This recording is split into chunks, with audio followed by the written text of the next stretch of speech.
It is brought to you by DraftKings Fantasy Sports. Aztecs last night started conference play with a massive win over Fresno State, beating them 74-47. Next up for the Aztecs, they take on UNLV this Saturday at Viejas Arena. Check out what DraftKings has to offer this season with code SPORTS, because life's more fun when you're in on the action. DraftKings, the crown is yours. Gambling problem? Call 1-800-GAMBLER. Age and eligibility restrictions do apply. Void where prohibited. See DraftKings.com for details today.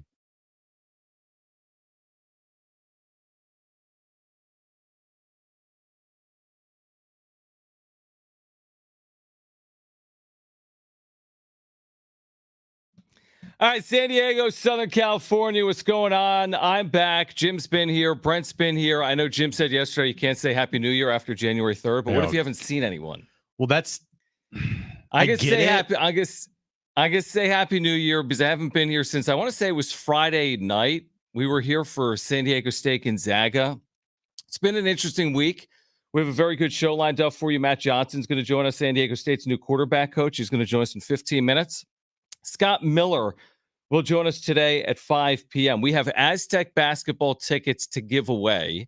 We're going to do that a couple of times, including this hour. We have San Diego State UNLV basketball tickets to give away. I want to thank you guys for the last couple of days. I've been out. My father passed away last Thursday. It's been a tough week. It's good to be back. It was good to be at Viejas last night. Back talking Padres, back talking Aztecs. Year 3 of Jon and Jim is about a week away, by the way. Hold on. Is it year 3 or just the end of year 2? The start of year 3. It's like when you turn. Well, that's a good point. Because here's the thing: when you turn 1, you are essentially going into your second year of life. True, but you're only 1. That's but a good you're point. only 1. But that you're technically like, I'm kind of like 2 because I'm in my second year. Our 2-year anniversary is January 10th, which will start our 3rd year. And to your point, we've done the wrap-up show for 4 seasons.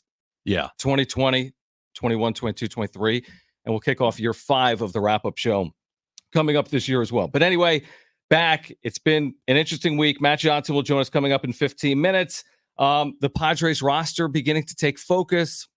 Aztecs win last night. There's a lot to get into. I want to start with the Padres, if we can. I know you've been talking about it. And I know you tweeted out some stuff that you talked about yesterday. I would just say this, because I see what's been going on social media over the last handful of days. I see the moves they've made. I already forget this guy's name out of the KBO. Woo Suck Go. And Yuki Matsui and whatever other moves they've made. There's no other way to spin this. I don't know what's going to happen in 2024, but this idea, and I see it on social media, oh my gosh, 2 years, $4 million. It's unbelievable. Oh, this Matsui deal. It's terrific. Let's start here. They traded Juan Soto. Blake Snell and Josh Hader aren't going to be back. So, the offseason at best is not been good. Now, it doesn't mean they're not going to be a good team in 2024.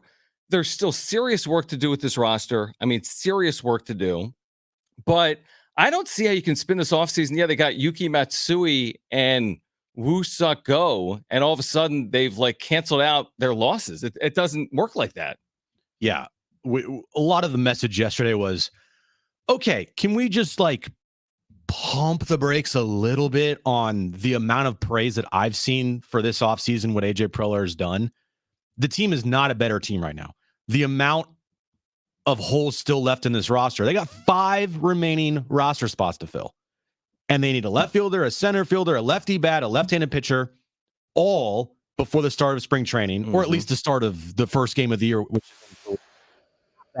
by the start of spring training. You can sign guys, during spring training. That's happened before, and they've actually turned out to be pretty good signings. So you have time. But it's not like let's just pick up this pitcher to be like our 3rd or 4th starter, Michael Wacha, and he has a great year. You need a lot still remaining with this team. So do I like the moves that have been made so far? Yes, I do. I like how they got rid of Matt Carpenter. I like how they got some bullpen help for pretty low cost, budget. I don't like the Juan Soto trade. I still don't. But I'm not going to sit here and say that this offseason has been great, because I don't feel like it has been. I feel like it's been almost like a necessary evil offseason. 100%. I completely agree with that. And then I think you compound it with what the Dodgers have done. Not that it's not the end all be all. I mean, you can't only worry about the Dodgers. And the truth is, the Dodgers have failed to perform in consecutive postseasons, including against the Padres a couple years ago. And we have no idea what the Padres are going to do this year, just like we have no idea what the Dodgers are going to do this year. But it's like the truth is, you traded Juan Soto for needs, which is fine, and you address some of them. Hopefully, you're going to lose Blake Snell and Josh Hader. It's not official, but it's official. And we don't know anything about Yuki Matsui or Woo Suk Go. We just don't. And players that come over from the KBO, guy might be great, might be a great signing, and it's low risk, high reward. I understand that, but I mean, there could be an adjustment. It's Double A baseball, Korea, and Yuki Matsui, even in Japan.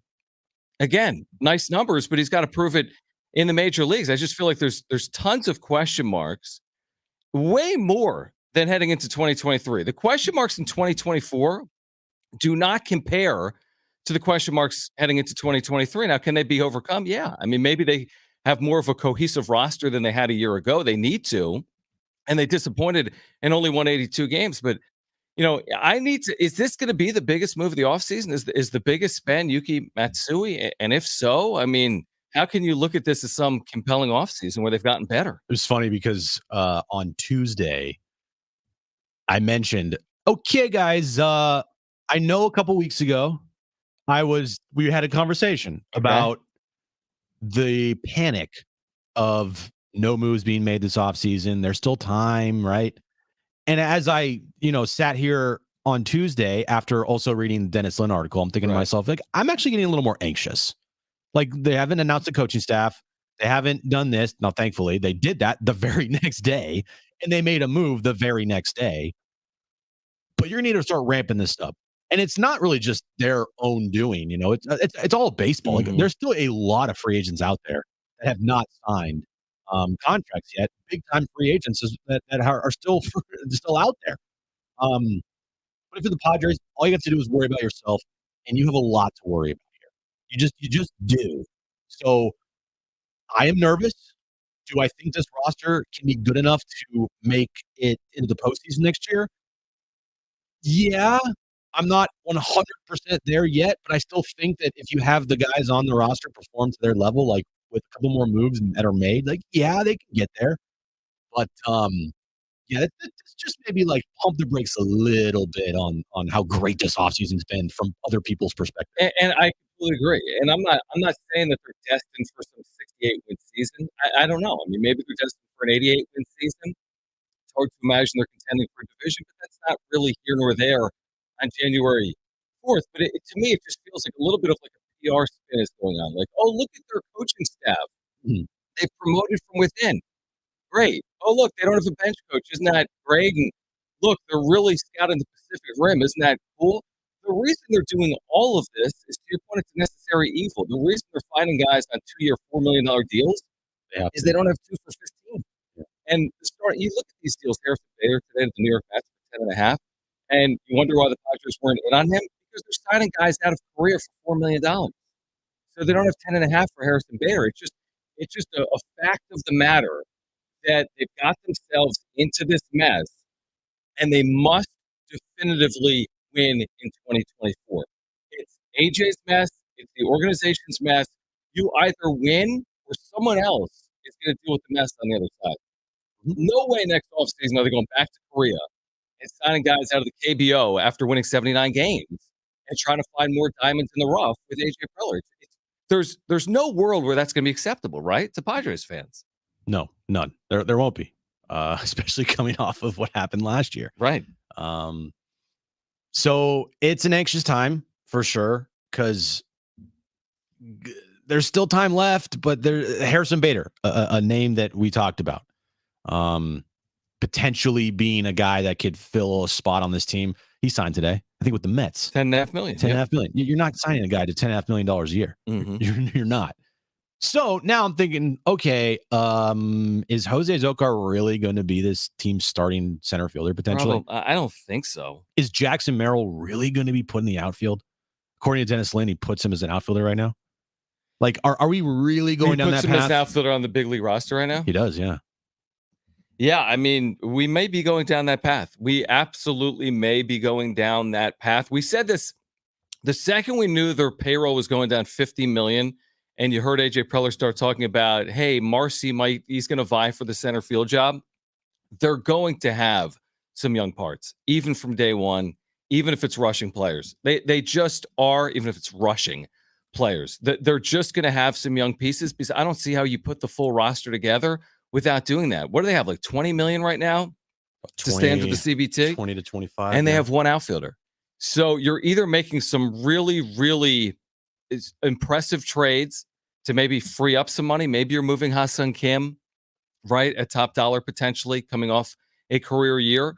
But you still have a lot to do. I mean, imagine what would they have done if they didn't trade Juan Soto? And you and I both didn't want them to trade Juan Soto, but what would they have done? Started 9 rookies if they kept Juan Soto? Even with the trade of Juan Soto, they're going to have like a handful of rookies on the roster. Some of these guys that came over in the Yankees deal, some of the players that are going to be probably bench depth, they're going to have, I mean, there's going to be 4 or 5 rookies on this roster. That's my guess. Yeah, there will be. And it's not because they want to do it. It's because they have to do it. Just everybody remember that out there.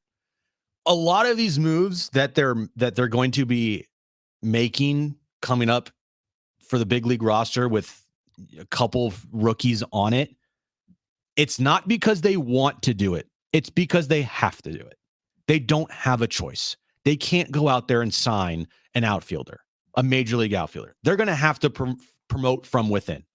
Do I think they want to do it at right now, the start of 2024? Probably not. Like, do I really think AJ Preller sitting there super excited about the possibility of Jackson Merrill being their starting left fielder this year? No, I don't think so. I don't think so. I would be shocked if he's excited about that. But that's where they are. They're in like we have to do it mode for a lot of these players, and that's just what it is. That's just what's going to happen, unfortunately. But it doesn't mean they still can't be like a playoff team this year. You're right. I mean, that's the thing with baseball. We can't guarantee anything heading into the season. I just know that all of a sudden you're going to get into the thick of it. And I'm not talking about 2 games in Korea or even, your opening series against the San Francisco Giants. But this is what I would say about the Padres heading into 2024 without knowing the entirety of the roster, but we know the entirety of the roster. You see, they're not signing Cody Bellinger. They're not signing Blake Snell. So you kind of know where they're going here. And maybe there's some young pieces that pay dividends as the season gets going. But here's what I know. On paper, they're not outclassing people, right, to start 2024. Yes, they have nice sparks. Don't get me wrong. Tatis, Machado, there's no question about it. Musgrove, Darvish, they have good parts. But wouldn't you agree that if you looked at the 30 rosters in baseball, we don't know the complete Padres roster. I don't think that they're going to outclass people with talent and roster day in and day out. I think they have nice pieces, but they got guys coming off down years. Machado's coming off a down year and injury. Musgrove was hurt. Darvish was hurt. I just feel like a lot of guys have something to prove, and they're going to have to like outplay people on field, and they're not just going to win by sheerly having a better roster than everyone they're playing. Well, I mean, Mike McCoy's going to really help out with that a lot. Maybe Patrick O'Sullivan and all these new coaches and not having a bench coach and Mike Schilt. Maybe he's better than Bob Melvin. Are you okay with that, not having a bench coach? I don't think it matters because I don't think it mattered what they've done. It's been a carousel of moves with the coaching staff under AJ Preller, and none of it has added up to anything. It doesn't matter. I don't think it matters. Some of these guys probably won't even be here next year with the track record correct that this team has. Having a bench coach, it doesn't matter. It's whatever. It's nice that they actually have a coaching staff in place. Right. It wasn't just going to be Mike Schilt doing everything. At one point, I kind of thought loading it was up the bags on the bus. Mike Schilt and Ruben Niebla, man. That's it. That's all they got. Yeah. And if Mike Schilt got ejected, then Ruben Niebla, like, you can't say anything. You're the only other coach in this roster. Right. He's going to be hitting them grounders before the game. And did they say about who was Little League? Who would act as like the bench coach? It did, but I forget who exactly that was going to be. But it's one of those things where it doesn't matter. It really doesn't. It doesn't. I'm not going to lose sleep over that. And we knew they'd announce a coaching staff. We know they're going to complete this roster. But what I'm saying is we're like heading down this road toward spring training. I know what this roster is going to look like. They might make a trade. We might get excited about it. They may not. They might sign some players off the scrap heap. They might dumpster dive. They might turn to the KBO again. I mean, we kind of have a feel for what's going on here. I'm not waiting for Bellinger. You know what I mean? I said that AJ Preller is Have you ever watched that show Storage Wars? No. Okay. Never Is it like mind. no, there is a show I've watched where they like I forget what it's called. They like go into people's homes who have like all this crap and they like Oh, buy no, that's sell American it. Pickers or Yeah, whatever. American Pickers. Yeah. That's a good show. Storage Wars is where you have to go. You buy a storage unit, right? And you try to find like a diamond in the rough type Okay. of thing. And you're like, Yeah. I'll buy this storage unit for like $500. Yeah. Yeah. I And like that. And you try to get your money back. You try to find something like, oh, I just found this lamp that could make me $700. Like that's what Preller's going to have to do is find those diamonds in the rough, right? For the 1 year deals for low money. And then hopefully the investment that he gets back on that is greater than what he paid to get that player. Completely agree with you. We'll get back to it at 3:45. We're going to give away Aztec basketball tickets for Saturday, nationally televised game, San Diego State UNLV, coming up in about 10 minutes. Be listening for that. That game's televised on CBS. Of course, you can hear it right here on San Diego Sports 760. Speaking of the Aztecs, all kinds of changes on the Mesa. We had Sean Lewis on the show when he was hired. We have new San Diego State quarterbacks coach Matt Johnson with us right now on San Diego Sports 760. Played under Sean Lewis at Bowling Green. They've coached together a good amount over the last half decade plus. They're reunited right now on the Mesa as Matt Johnson is the new quarterback coach for San Diego State. So, Matt, thank you for hopping on here, San Diego Sports 760. What has this been like for you since making the transition? And welcome to San Diego. Awesome. Thank you. First, just thanks for having me on. I appreciate you guys taking the time. I mean, the first thing I could say is it's not Northeast Ohio where it's 30 degrees and snowing. That's probably the number one positive right here. My wife, I have to stop sending her pictures because she's starting to get upset with me that I'm here and she's in the cold. But no, it's been great. It's been a smooth transition. Just really excited to really dive in with the guys when they get back from break and hit the ground running. For you, Coach, how instrumental was Sean Lewis in your career when you were as a player? I mean, it's hard to put it into words.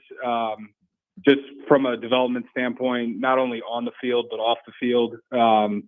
Obviously, when I got done, I wanted to get right into coaching, and he was a huge mentor for the 2 years that, he was my coach. And when he called me at Syracuse and said that there was a quality control job open, I jumped at it right away. And I've been able to learn and, like I said, he's been a huge mentor to me, both as a player and as a coach. Even this year apart, when he was at Colorado and I was at Kent State, we stayed in touch, just bouncing ideas off of one another, and never wanted to lose that relationship. And now just as excited as I was to begin the journey with him at Syracuse, I'm just as excited now to get back together here and build something special. Matt Johnson with us right now, San Diego State's new quarterbacks coach, was an amazing college quarterback, 73 career touchdown passes, honorable mention All-American back in 2015 at Bowling Green, now here at San Diego State. So you played under Sean Lewis, you coached under him a couple of times, Syracuse and Kent State. How do you describe this offense? I mean, it's fun, it's high-powered, it's fast. Like, that's the word that everybody associates with us is fast and up tempo. But I think the thing that gets misconstrued with this offense is we're just gonna throw the ball 50 times a game. Like Coach Lewis, we can't take away his roots of Wisconsin. Like, we're gonna run the ball. We're still gonna be able to control the line of scrimmage and do things like that, but we're gonna do it at a really, really fast pace and put defenses in stress. So it's a fun offense to watch. I know traditionally in the past here, it's been great defense and run the ball. And, we're going to build on that when we're running the ball, but obviously we're going to bring a different element here by going up tempo, and everybody loves the deep ball. So we got to be able to convert that and put some points on the board. We can actually talk about the quarterbacks now that are now in your room, the two new ones, Duffy and O'Neal. What do you make of the quarterback room right now at San Diego State? I'm very excited to work with these guys. I got a chance to meet with them all before everybody went home for break, and I think everybody's really excited for a fresh start. Bringing in AJ and Danny is going to be awesome for the room. I'm a huge believer in competition. Competition's only going to pull the best out of you. So bringing those two guys in, having Danny being a freshman that's a mid-year is going to be awesome for him. And then obviously bringing in AJ mid-year is going to be great. But all the guys that are in the room, I'm excited to just, be able to sit down and, really get to know them. Like I said, I got to talk with them for about, 15, 20 minutes a piece, just kind of introducing myself. But I'm really just excited to get to work with these guys and build a relationship that, can go beyond just football. Matt Johnson with us right now, San Diego State's new quarterbacks coach on the home of the Aztecs, San Diego Sports 760. What does it take from a quarterback perspective to be successful in this offense? Well, I think the first thing, like I said earlier, is you got to be the most competitive guy on the field. We talk about it all the time here in our culture of be the alpha. Like the quarterback, you're the general, you're the alpha. This offense is yours, and you got to live your life that way. So every decision that you make is going to be up tempo. It's going to be fast. It's going to be quick. But we like to say that you got the keys to the Cadillac, and your job is to bring that thing home without any scratches on it. So, all the quarterbacks are going to have their chance to show who can bring that Cadillac back without any scratches in the spring. But yeah, I mean, it's fun when you go all the way back to, Case Keenum and Robert Griffin III, Jimmy Garoppolo, all these guys that have done great things, not only in college, but the NFL. Like this offense all stems from them. It's produced a lot of really good quarterback play. And I think that's what excites quarterbacks, not only that are in the room, but when you're recruiting, I think that's something that really can be a talking point and be something that guys want to play in. Speaking of recruiting there, what do you hear when it comes to San Diego State now being on the recruiting trail, being a part of this program? Well, first, I got my first recruiting trip. I was out for 2 days. I got introduced to LA traffic. So I got introduced to that pretty quickly. I sat on the freeway for about 2.5 hours and was able to connect with my mom and dad and my wife. So that was nice. But no, it's been the thing that I love about this is the talent in this area. You do not have to go very far. I mean, it's a talent rich area. And, we're kind of learning that through this portal recruiting is a lot of guys that are from, whether it's, Los Angeles or even in San Diego, the guys that went other places that are in the portal, they want to come back home. I mean, this is a place that is really special, not only from all the attractions that it has with, the beautiful downtown, the beaches, the weather, but just the environment, the support that you have here from the fan base. Like, it's not too often where you're in a city and there is no NFL team. So being able to have that support from everybody, I think that's something that these kids really strive for and they want. And, we're going to definitely use that to our advantage. Some of the best players in the history of the sport, college football, NFL, out of San Diego, whether it's a Marcus Allen, Rashawn Salam, Ricky Williams, so many. I mean, obviously Reggie Bush. There's just so many examples. It's just great prep football in Southern California. Well, we welcome you to the Mesa. We're excited to have you here. We're excited for spring football, of course, the 2024 season as well. San Diego State's new quarterbacks coach, Matt Johnson. We appreciate you hopping on for a few minutes. Thanks for doing it. Absolutely. Again, thanks for having me on. I appreciate you guys. Go Aztecs. All right, great stuff from Matt Johnson. All right, on the other side, we'll give away San Diego State tickets. San Diego State UNLV basketball Saturday at Viejas Arena. Be listening. We'll give those away in about 5 minutes. Plus, there's one thing that can derail San Diego State men's basketball. What is it? We'll share that with you next right here on Jon Jim.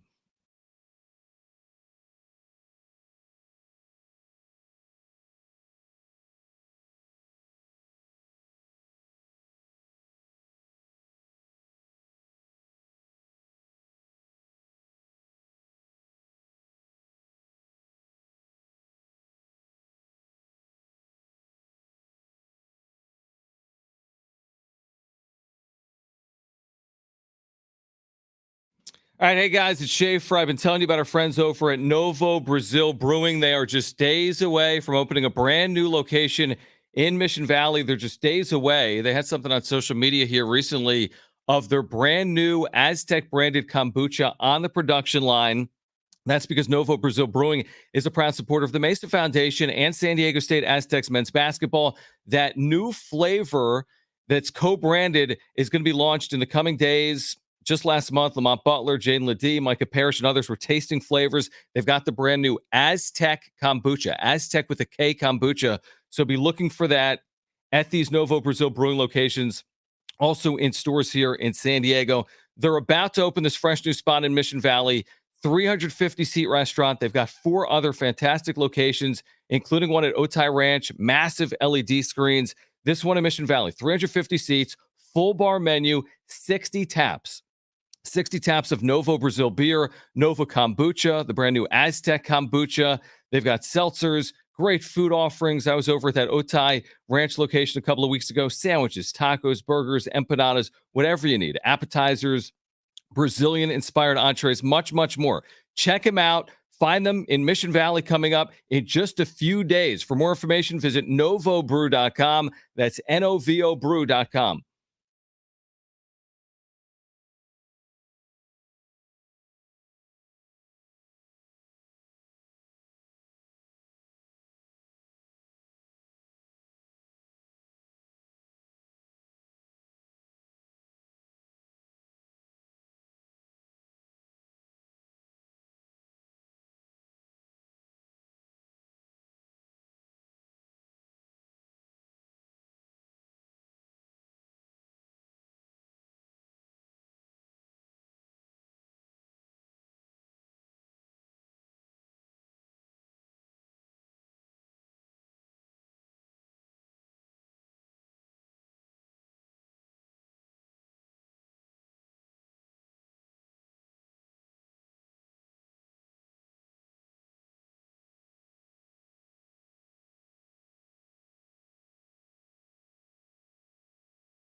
All right, this update is brought to you by DraftKings Fantasy Sports. Aztecs last night started off conference play with a win versus Fresno State. They won big, 74-47. Next up for the Aztecs, they take on UNLV this Saturday at Viejas Arena.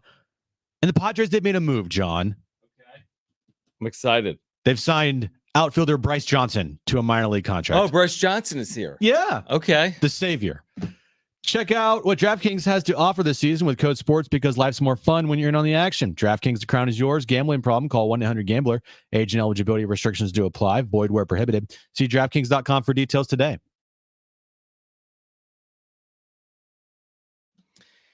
All right, 877-767-4760. Caller 7, you've got 2 free tickets to San Diego State, UNLV, Saturday at Viejas. This massive conference showdown.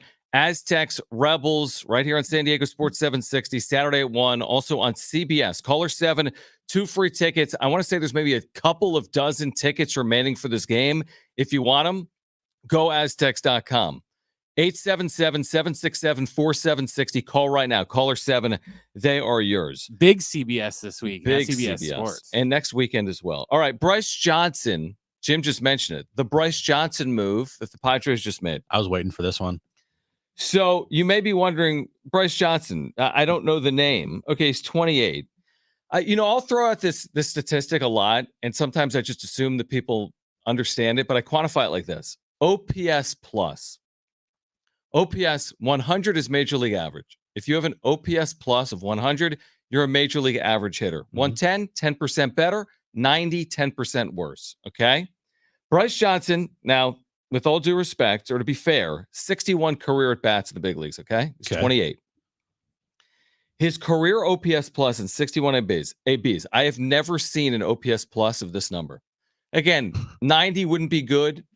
80's not good. You get down to like 70, that's horrific. Can I guess? Sure.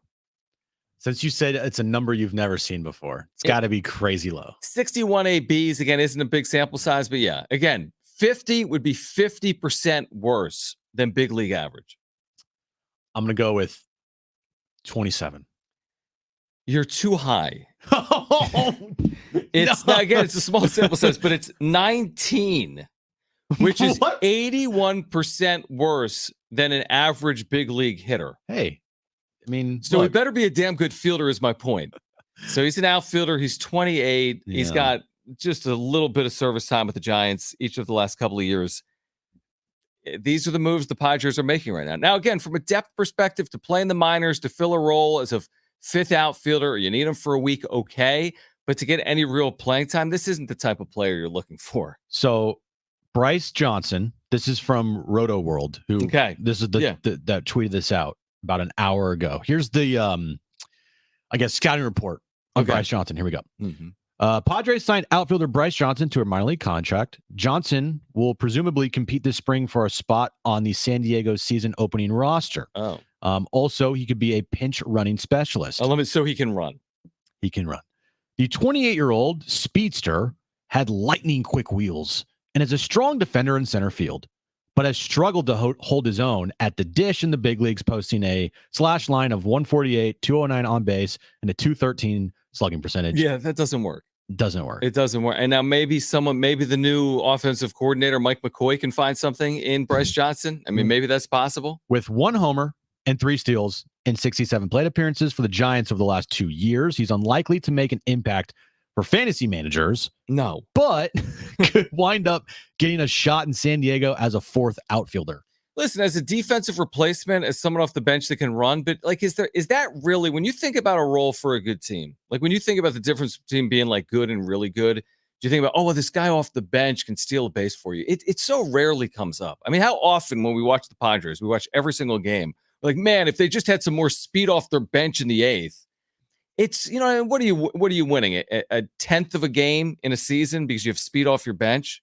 A quarter of a game? Yeah. It just doesn't have a role. No. You got to hit. Yeah, especially if say Manny Machado gets on first base, you drew a walk, you're not going to sub out Manny Machado. That's another good point. There's only a couple players you're going to sub out. Yeah, it's going to be the bottom half of your lineup. Tatis, he can run. Kim can run. And even if you had like a Zokar playing, we're not going to sub out this dude for a Zokar. Zokar can run and play defense. That's why he's here.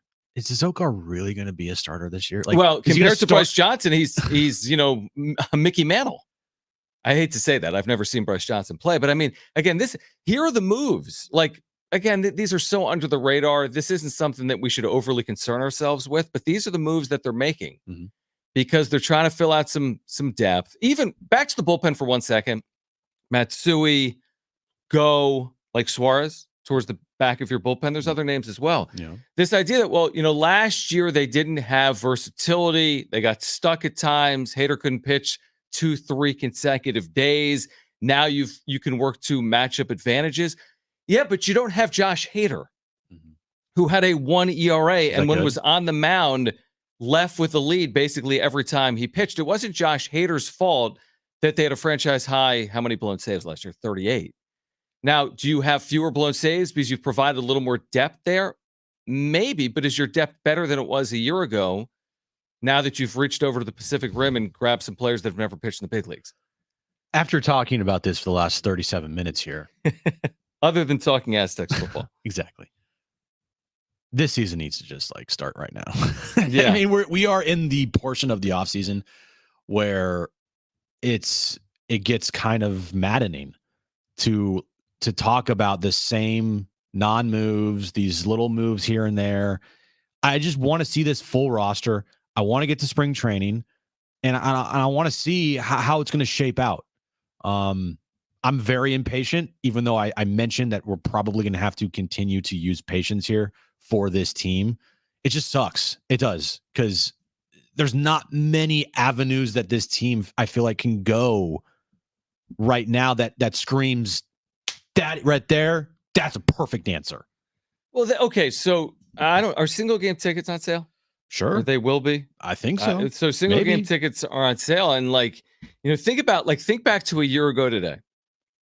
National League Championship. You had just signed Xander Bogaerts. Okay, within the last 2 weeks. Yeah. You're selling 3 million tickets. You're selling out Tuesday night games because of a Ha-Seong Kim, cap giveaway. I don't know. Listen, I'm sure there's a lot of season ticket holders that are going to be back. I'm sure the fan base has been incredibly good to the Padres. It's just I'm not feeling anywhere near the level of excitement because people are seeing what's transpiring, and I feel like it's more of a wait and see. It's a Doesn't it feel like that? 100% wait and see. Like maybe they'll be good, and then I'm going to be 100% behind them. But what if they're not? What if they get off to honestly, like we've talked about this. What if they don't get off to a good start?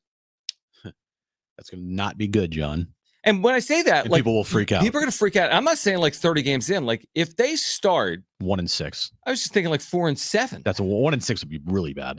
Yeah, it's just I don't know. It's just we're going to need to see it early, and I hope we do because I'm seeing Bryce Johnson and whatever this guy's name is, Go, Woo suck go. and I don't know. I'm not as enamored as when they signed Xander Bogaerts last year. Now again, that turned out proved to be fool's gold. It did. It turned out to be a horrible contract So as of maybe- right now. Maybe you suck go Woo suck go, not you suck go. is a better move than Xander Bogaerts a year later. Maybe that's what we're learning here. Come on, keep it together, John. I don't know. I'm just, it's just, I saw all this in the last 24 hours. Man, the Matsui deal coupled with the Go deal, it's like they have better pitching in their bullpen than they had last year with Hader. I'm like, so what are we talking about? Slow down. Slow down. Like you had the best reliever in baseball, arguably last year. Yeah. You had the best starter in baseball, arguably last year. Mhm. Neither of those two are walking through the door other than the visiting clubhouse door. So I that's know. it's just a giant. And with all that being said, maybe they win 88 games. Maybe they do. It's And then I'm possible. going to credit Mike Schilt I and don't- AJ Preller. Yeah, exactly. I get people like, dude, you're just a curmudgeon, Jim. Really? You really want me to go throw my pom-poms on like other people in this town and tell you everything's great? Right. I'm not. I'm a realist. I tell you if it's not good, if it's good, if it's bad, if it's great. Like as of right now, it's a little scary. The closer that we get to spring training, the more uneasy I feel like Padres fans are going to be, and myself included, with who's in the outfield. Where's that lefty bat that you just lost with Juan Soto? I know you can't replace him, but like, where's your other lefty bat? Where's your lefty starter? Yeah, Like, what are we doing? it just feels like you're like getting to the end of a semester and you're gonna have like this big exam. And like, have you been studying all like semester for this exam? It feels like other teams have been. There's other teams that are putting themselves in a position. Yeah, well, the team's in front of you for sure. Yeah, that's the thing. And again, there's multiple ways to put this roster together. It didn't really work last year despite the spend. Maybe they can do better here in 2024. All right, I teased it a moment ago. We'll get back to the Aztecs on the other side. We just gave away a pair of tickets. Brent, do we know who won that pair of tickets for San Diego State UNLV? Mark. All right, Mark won those. Congratulations to Mark. We're going to give away a pair of tickets to see Chicago and Earth, Wind, and Fire. We'll do that in the 4 o'clock hour. That's coming up at the North Island Credit Union Amphitheater on August 31st. Tickets and info at livenation.com. 5 o'clock hour, more tickets to San Diego State UNLV on Saturday at Viejas. Speaking of the Aztecs, only one thing can hold them back from reaching their potential. We'll share that with you next on Jon and Jim.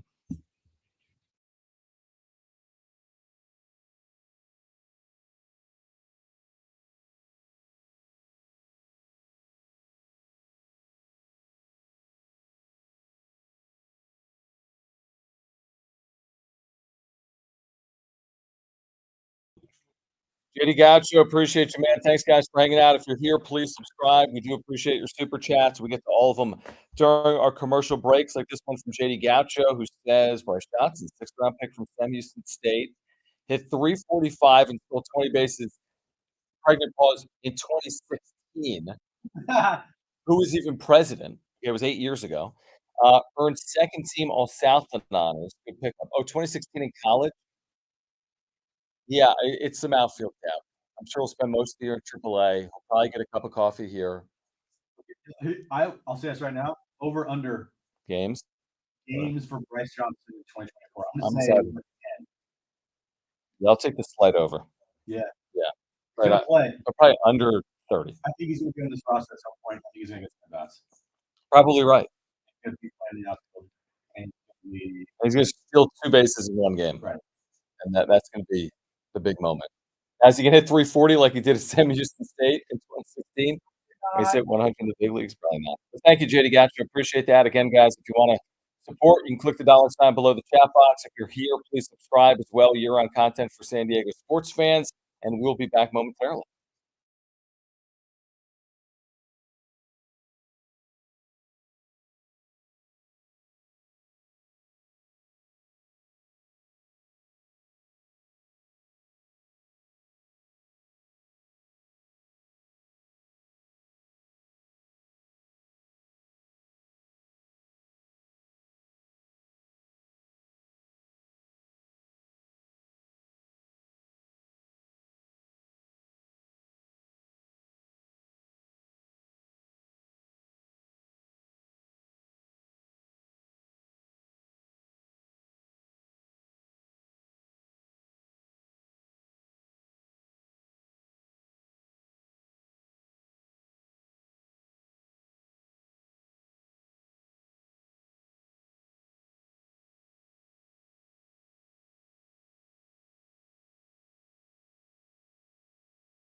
All right, Aztecs, UNLV on Saturday. The one thing that can hold the Aztecs back, you'll hear from Brian Dutcher with Darren Smith earlier today next.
All right, so Aztecs win big. By the way, Scott Miller, New York Times contributor and writer, great voice in the Padres. He will join us coming up at 5 p.m. What does he make of what the Padres have done so far this offseason? He'll join us at 5. So Aztecs last night, everything goes well. We've said this a lot this year, outside of the fact that they lose players to injury again. This is something they didn't really deal with a year ago, by and large. They basically had the same starters every single game other than a non-D1 game. Every single game, they had the same starter, and they sat out. I forget who it was, but they wouldn't have if it was like a real game. This year, Jim, last night, Reese Waters, he'd been bothered by an ankle at practice earlier in the day, tweaks an ankle. Miles Bird leaves with turf toe. Aztecs win by 26 points. I mean, they were favored by 15. They won big. They were up by 30-something at one point against Fresno State. We'll hear from Brian Dutcher in a moment on Bird and Waters moving forward. But the one thing that can hold this team back, they're playing really good basketball, is if they never are fully healthy this year. It's something they've battled all year long. Who did we have on? What assistant coach? Was it Acker or Velasquez? Velasquez? Was it Dave? I forget who we had on. It might have been Velasquez. Okay. What'd they say? And he kind of joked like, well, this is our first week of practice. We're all healthy. Yeah, I remember that too. I'm not sure who said it, but I remember that too. We had both on in like a 10-day period. Forget which game. Yep. But that is 100% right. If this team is going to be dealing with injuries all year long and in a conference that potentially at the end of the year could have as many as 5 teams in the tournament. Conference is loaded. It's loaded. It's amazing. So you're going to be hard to finish off games here that, you need wins, right? You need to perform well, and injuries are the worst thing in sports. It's the one thing in sports that I hate the most, because injuries play such a huge factor in determining, who wins and who loses and who's champion some of the time. So yeah, if Reese Waters and Miles Bird are 2 guys that got banged up last night, missed some time, it's going to affect this team for sure. Yeah, like Saturday against UNLV, the importance of holding serve at home cannot be overemphasized. Okay, you're going to places like Fort Collins and the Pit and Reno and Boise. It's going to be hard on the road. Aztecs a year ago lost once at home. It was to New Mexico. I don't know if they'll be able to do that with the caliber of this conference this year, but they're going to need to do something like that because it's going to be hard on the road. And if you're only going to lose one time in the league, you don't want to lose game 2 at home to a very capable UNLV team. Here's Brian Dutcher with Darren Smith earlier today. If you missed this interview, you can find it on the free iHeartRadio app. Brian Dutcher on the health of the Aztecs. I think Reese is closer to go than Miles. I think Miles was getting an MRI today to check and see how the severity of his turf toe. And turf toe is always a frustrating injury because you can't push off and it's tough. So we'll see how he is. And same with Reese. I mean, Reese sprained his ankle in practice earlier in the day before the game and tried to go on it and then kind of tweaked it again. And so I think they'll both be game time decisions, with probably Waters having more of a chance to play than Bird. There's your update. Which is good news. And going back to the Gonzaga game, we haven't had a chance to really talk about the Gonzaga game. The reason why that game was so, I feel eye-opening, not only for the win, is you saw what they can do when fully healthy. Yeah, I mean, Reese Waters, was unbelievable. So was Darion Trammell in the first half. Yeah, and Waters in the second half he hit so many big shots. So Miles Bird. So was Miles Bird. Yeah, I thought, everybody that had a role in that game played their part. And so when they're healthy, that's the level of Aztec basketball you can expect to see versus a top 25 team, and a team that maybe has a down year, but they have some good players on the team. Yeah, I mean, and it's almost impossible to win at Gonzaga. Yeah, no doubt. I mean, Reese Waters, from what we've seen, and last night he wasn't a factor because he got hurt. He played 9 minutes and he was 0 for 3 from the floor. What I've seen from Reese Waters, especially in his first year in an Aztec uniform, is an elite offensive player. Elite. You are nowhere near the caliber as a team without Reese Waters. Now, the good news is this, like Dutch just said, he's hopeful to get him back Saturday. Even if you didn't have him Saturday, hopefully you have him back by Tuesday. He even tried to warm up for the second half. They didn't need him because they won the game by 26 points.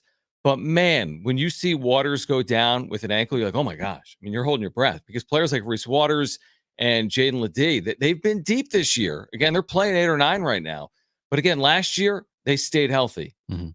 This year, to this point, they haven't. Now, they haven't had that huge injury that completely derails their season, but can they get better health in the second half of the season? Because, again, if you're going to miss Reese Waters for a game or two, if you're going to miss a Darian Trammell for a game or two, you're going to be in jeopardy of losing those games with as good as this league is. And you see the potential of this team when fully healthy. That's why avoiding major injuries or avoiding nagging injuries that keep guys out for so long is so important to this team, because you know what they are capable of when they're healthy. And that is being one of the best teams in the, not only just the conference, but easily, I know they're not, but easily a top 25 team in the country.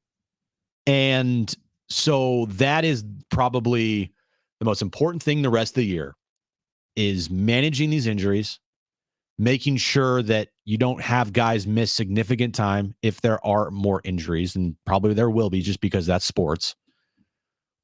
Because when they're healthy, Friday night versus Gonzaga, that's the type of team you can expect to see when fully healthy and on the same page. And I won't go on the tangent, even though it's the easiest tangent about them not being ranked, because I don't even care. I really, at this point, knowing what's to come and how nobody's running the table here, and they're going to be docked for losses, even though they're playing like an elite, like Power 5 caliber schedule here because of how good the Mountain West is. If they beat UNLV on Saturday, they'll be ranked, but then they got to go to the pit next week. I don't even care. What I do care about is them putting themselves in a position to continue to enhance their resume, play good basketball late, and then to stay healthy. What do I care about more? Their health or them being ranked 16th? Their health. I mean, 100%. that's all that matters. So we'll see if they can get healthy, stay healthy in the second half. On the other side, we're going to get to the wrap. Again, Scott Miller, New York Times, will join us at 5 p.m. In the 4 o'clock hour, we're going to give away tickets to see Chicago and Earth, Wind, and Fire. This is North Island Credit Union Amphitheater, August 31st. Tickets and info at livenation.com. 5 o'clock hour, more Aztecs Rebels tickets for Saturday at Viejas. Hour 2 of Jon and Jim is next.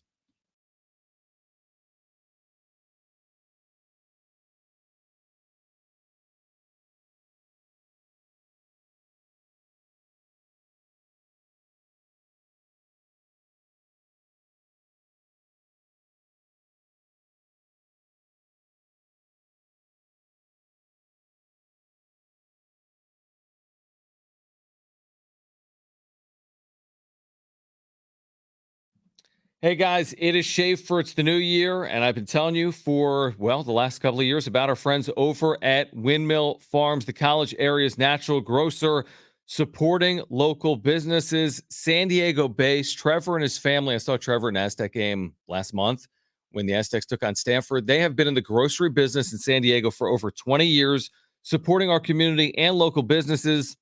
Harris Ranch, Mr. G Salsa. As you kick off the new year, if you're looking for a great lunch spot that's affordable and healthy, you got to consider Windmill Farms. Why?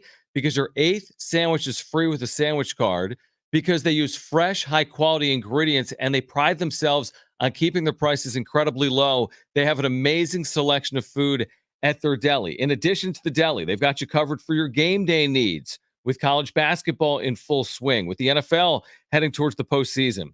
Whatever you need for your game day needs, your weekends, your tailgating needs, organic farm fresh produce and meats, the amazing craft beer selection you need to see, the deli with the award-winning sandwiches, centrally located off Del Cerro Boulevard, right across the freeway from Montezuma Mesa. Windmill Farms is family-owned, serving San Diegans for over 20 years.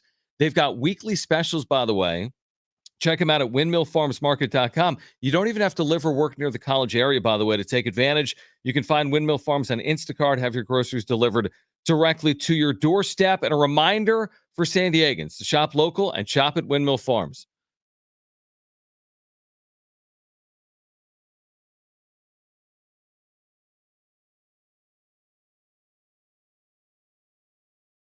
All right, here we go. The 5 in 3.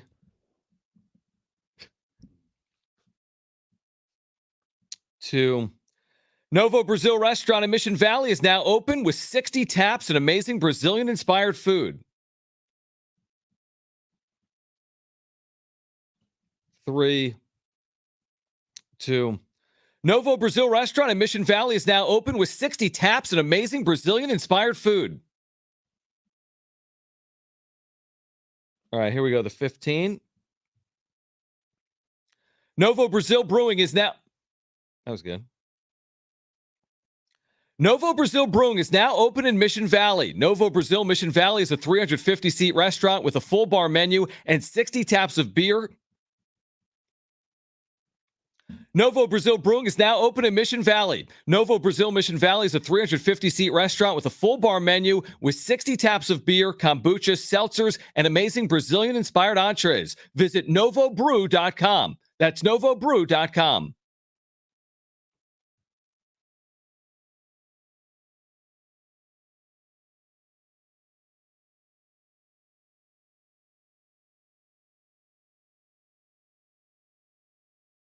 All right, in 3. Novo Brazil Mission Valley.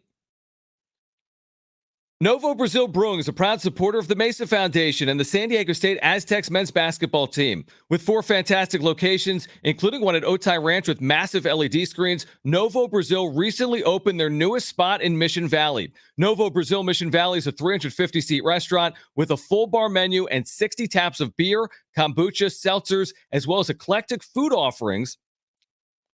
Dying.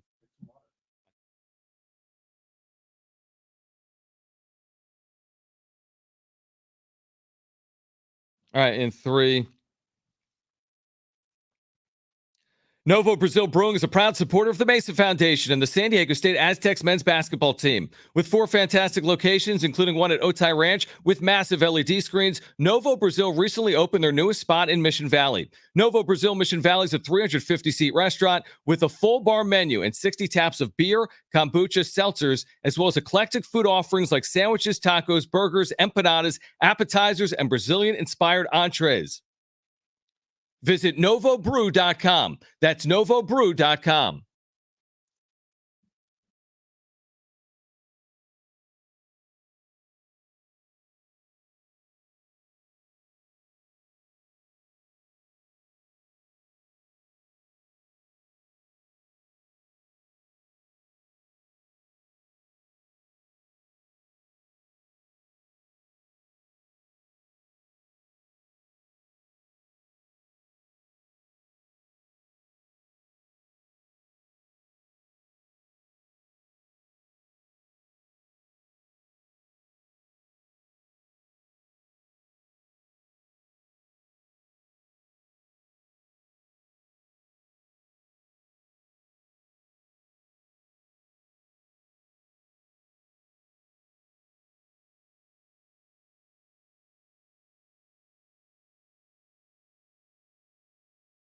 All right, this update's brought to you by DraftKings Fantasy Sports. Aztecs last night started off conference play with a win over Fresno State. Beat them 74-47. Next up for the Aztecs, they take on UNLV this Saturday at Viejas Arena. Check out what DraftKings has to offer this season with code SPORTS because life's more fun when you're in on the action. DraftKings, the crown is yours. Gambling problem, call 1-800-GAMBLER. Age and eligibility restrictions do apply. Void where prohibited. See DraftKings.com for details today.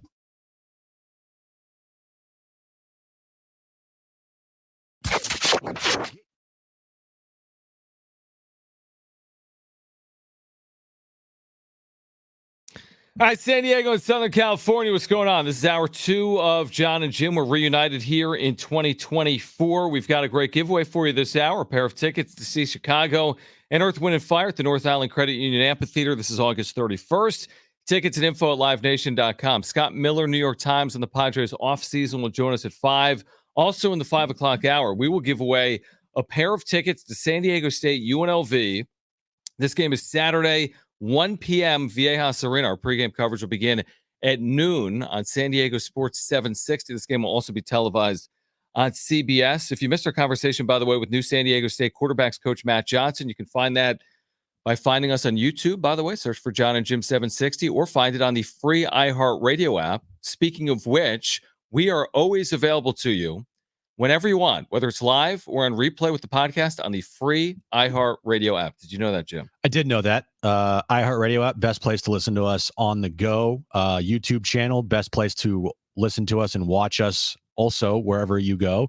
At Jon and Jim on YouTube. Go there, subscribe now. You can watch if you want, but it's you can listen to it as well. So multiple ways to listen to us, not just in the car on your radio, but the iHeartRadio app and on YouTube. By the way, if you ever do listen on replay and it's iHeartRadio app, it's TuneIn Radio, it's Spotify, Apple Podcasts, maybe, Sure. arguably. If you wouldn't mind leaving a review as well, we appreciate the reviews. I mean, preferably a positive review, but if you want to leave a negative review, I guess you could do that as well. But we'd prefer, I think, the positive reviews if you're listening to us on podcast. Yeah, the negative ones will probably be like, "Oh, Jim's an idiot." Yeah, that's true. You can leave that type of review. But even if you put Jim's an idiot, if you wouldn't mind making it like a 4 or 5 star review, we would appreciate Like that. Jim's a really good idiot. Exactly. Yeah. Trainwreck Radio later this hour. Scott Miller, New York Times at 5. An Aztec Rewind for you coming up at 5:30. But right now, let's get to this.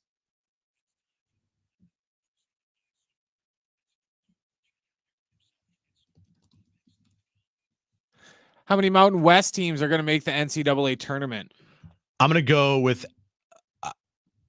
5 is very high, so I'm gonna go with 4. I think 4 is a pretty close to a lock. I feel at this point, 5 would be crazy. Like it would probably have to be one of the bubble teams, like probably winning the conference tournament to be an automatic bid, and then you can get 5 in. But as of right now, I'm gonna say 4. Yeah, I agree with you. I think it'll be 4. I mean, Colorado State, I don't know if it's a formality, but it feels like a formality. San Diego State, we know what they typically do in the league, so we'll see if they can continue to do that here in 2024. I mean, Utah State is 26th in the net, like out of nowhere. Like what? Nevada has 1 loss, like Utah State. They're 35th in the net. New Mexico has 2 losses. They're 36th in the net. You have 5 teams in the top 36 in a tournament that has 68 teams. Now, again, some of those are automatic and some are at large. I'm with you, though.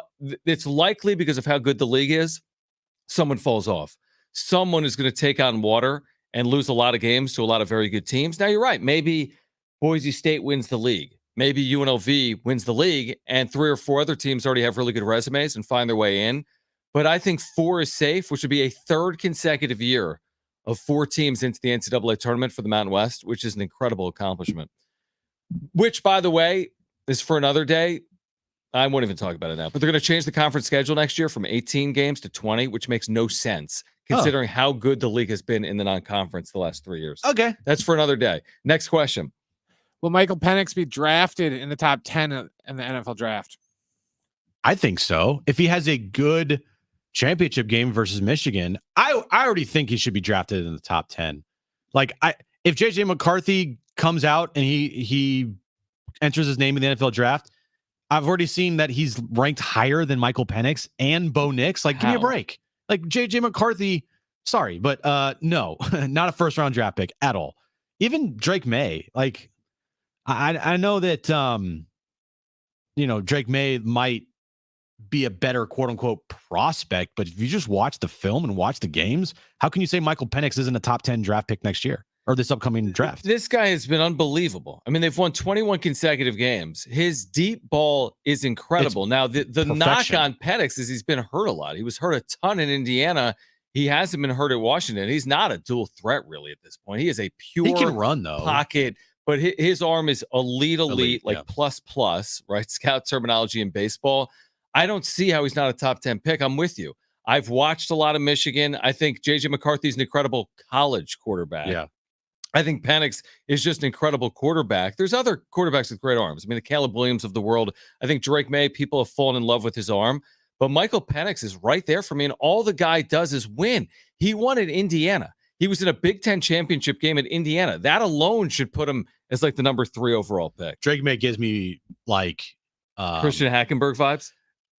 Yeah. Well, he's a lot like the last quarterback Mitch prospect Trubisky from North Carolina. He gives me a lot of Mitch Trubisky vibes. Okay. A lot of Mitch Trubisky. I think Caleb Williams can be a really good quarterback. I don't know if a star, like if we're going to just dub him to be like the next Patrick Mahomes already, I think we should just hold off a little bit, but I think he could be really good. But I'm with you, dude. This it's like not hate on Michael Penix, but like kind of just overlooking of Michael Penix that I've heard from guys like Daniel Jeremiah say that he's heard around the league. Like people are like, I don't really know. Like what? I think the guy's incredible. Yeah. Top 10 pick. Give him weapons and he'll do the rest. How about if he this? has weapons, he'll do the rest. About top 5 pick. He could be. By the time it's said and done, when you get with the quarterback position, they typically go early. He beats Michigan. He's a top 5 pick. No doubt. Next question. Who will lead the Padres in saves next season? I'm going Robert Suarez just by default. Robert Suarez is going to start the year as their closer. I'd be shocked if he's not starting the year as their closer. Mm-hmm. Like if I know John Heyman yesterday when maybe was it yesterday or 2 days ago? I forget when he announced Wusuko, but he mentioned in the tweet that he is expected to be the Padres closer. I'm like, John Heyman, calm down. He might get some saves, and I predicted he's going to get 12 saves next year for this team, but he's not starting the year as their closer. No way. Not with that contract that he just got. If anything, Yuki Matsui would be a closer to start before Wusuko. So for me, it's Robert Suarez is the closer, and I think he's going to lead the team in saves. I mean, it better be Robert Suarez. Better you gave be. him like the richest reliever deal in baseball well, not baseball history, but Almost $50 million. I mean, in Padres history, richer than the Drew Pomerantz deal, which is a disaster. It better be Robert Suarez. You can't have back-to-back down years for Suarez. Now, to your point, Matsui, go. I'm sure there will be opportunities, but you don't sign a guy to a 2-year, $4 million deal and assume he's going to have 35 saves. No. Same thing with Matsui. You don't give him whatever they're giving him. What is it, 4 or 5 a year? It's the totality of the contract is $28 million, and if he becomes a Padres closer, it could escalate to $33 million. Okay, so it's decent money, but Suarez is making more than both of those guys, even combined. It should start with Suarez, and hopefully he's got 20 plus saves, I would say, if you're a Padres fan, in 2024. Wouldn't you say if he does not have 20 plus saves at the end of the year, even 25, that something went wrong? Probably. And all of a sudden you look at that deal and say, that's a lot of money for someone that hasn't really filled. You know, I mean, maybe he's a high leverage guy in an eighth inning, but if he's a high leverage guy in the eighth inning, why wouldn't he be a high leverage guy in the ninth inning? That's what I would say. That better mean that either Matsui or Go are like Hater 2.0. Dominant. Exactly. Yeah. Next question. The Lakers lost to a Jimmy Butler-less Heat last night. Are they going to make the playoffs? Dude, have you seen their They've record? been terrible since the tournament, right? They're the most amazing in-season tournament team, but they're what Brent? 11 and 17 in non-tournament games this year. 11 and 17 since the tournament, I think. 3 and 9. 3 and 9. Under 500 overall. 2 games under? Dude, it is 17 18. Oh, sorry. There were 2. But who's counting? I think this team is an in-season not in-season tournament. It's what do they call it now? Play-in tournament? Yeah. The play-in tournament. They're a play-in tournament team, I feel like. They're 10th in the West. Yeah. Tied with Golden State, who's been without Draymond Green, a game better than the Jazz for 12th in the West because they're tied with Golden State. They looked unstoppable in the in-season tournament. And then every other game has been really bad. Dude, like I'm looking at the Western Conference standings. Now, admittedly, I'm not watching a lot of NBA nor T-Wolves, but the top of the Western Conference is T-Wolves and Thunder. Yeah, it's very weird. Right? Yeah. Thunder are like the hottest team in basketball right now. And what about my Clippers? They're amazing. This is like the greatest team in the history of the NBA. They are one of the best teams in the West. Once they put Westbrook on the bench, man, that was everything key. changed. You're right. Everything changed. I was skeptical of the James Harden deal working just because it's James Harden, and I think he definitely is the type of player that can blow things up. But man, they figured something out, and healthy Kawhi and healthy Paul George makes a pretty big difference, I'd say. Yeah. Now the one thing I would say, because didn't the Lakers last year get to the Western Conference Finals out of a play-in game? They did. They were the 7th seed last year. So it's a little bit. Now we've known this about basketball compared to baseball. Basketball's always been like this. Now, typically top seeds have success, but it's like you get in, you have LeBron and AD, and you have a trade deadline, and you kind of like your chances. Same thing with the Golden State. You never know. Same thing with baseball now. You get in, you're the Phillies. You get in, you're the Diamondbacks, and all of a sudden you make a run. That's why I wouldn't lose all kinds of sleep 35 games in, because things could still change. And once they get in theory, maybe they're dangerous. Well, that's the thing is they had a huge trade deadline last year. They changed pretty much almost their entire roster. Yes, they've done that so much. And it propelled them to make the playoffs, and they were one of the hottest teams, and they went to the Western Conference Finals. Right. Are they going to be able to do that this year again? I don't know. I mean, it looks like the West is good. It looks like there's legitimate. I mean, obviously, if Denver's not the top seed in the West, then the West is good.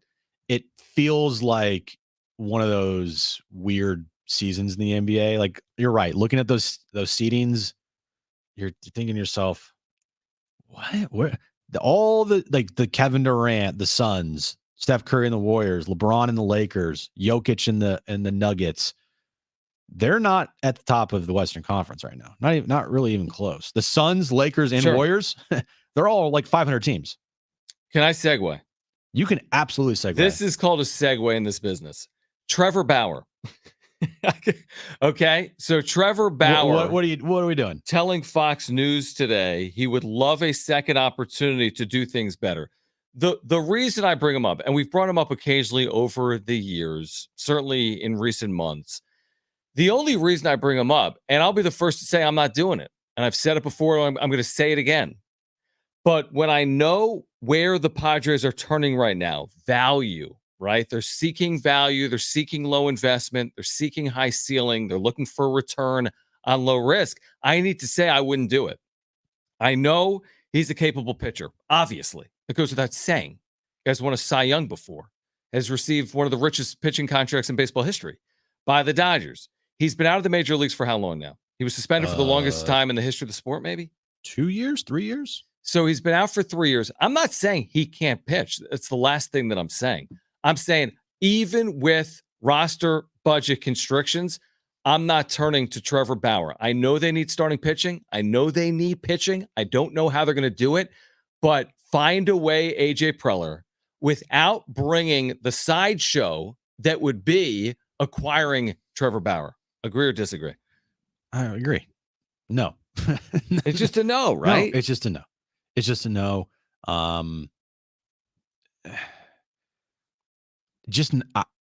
I've said it before. I think Trevor Bauer on the field, like he can be a good pitcher, but the distraction of everything else around him, I just wouldn't want him on my team. I just wouldn't. Even like he made an apology. I agreed to do things I shouldn't have done. It was reckless. It hurt a lot of people along the way. No, then I don't know the legality of the case. I understand he was accused of something. I understand he hasn't been criminally held accountable for it.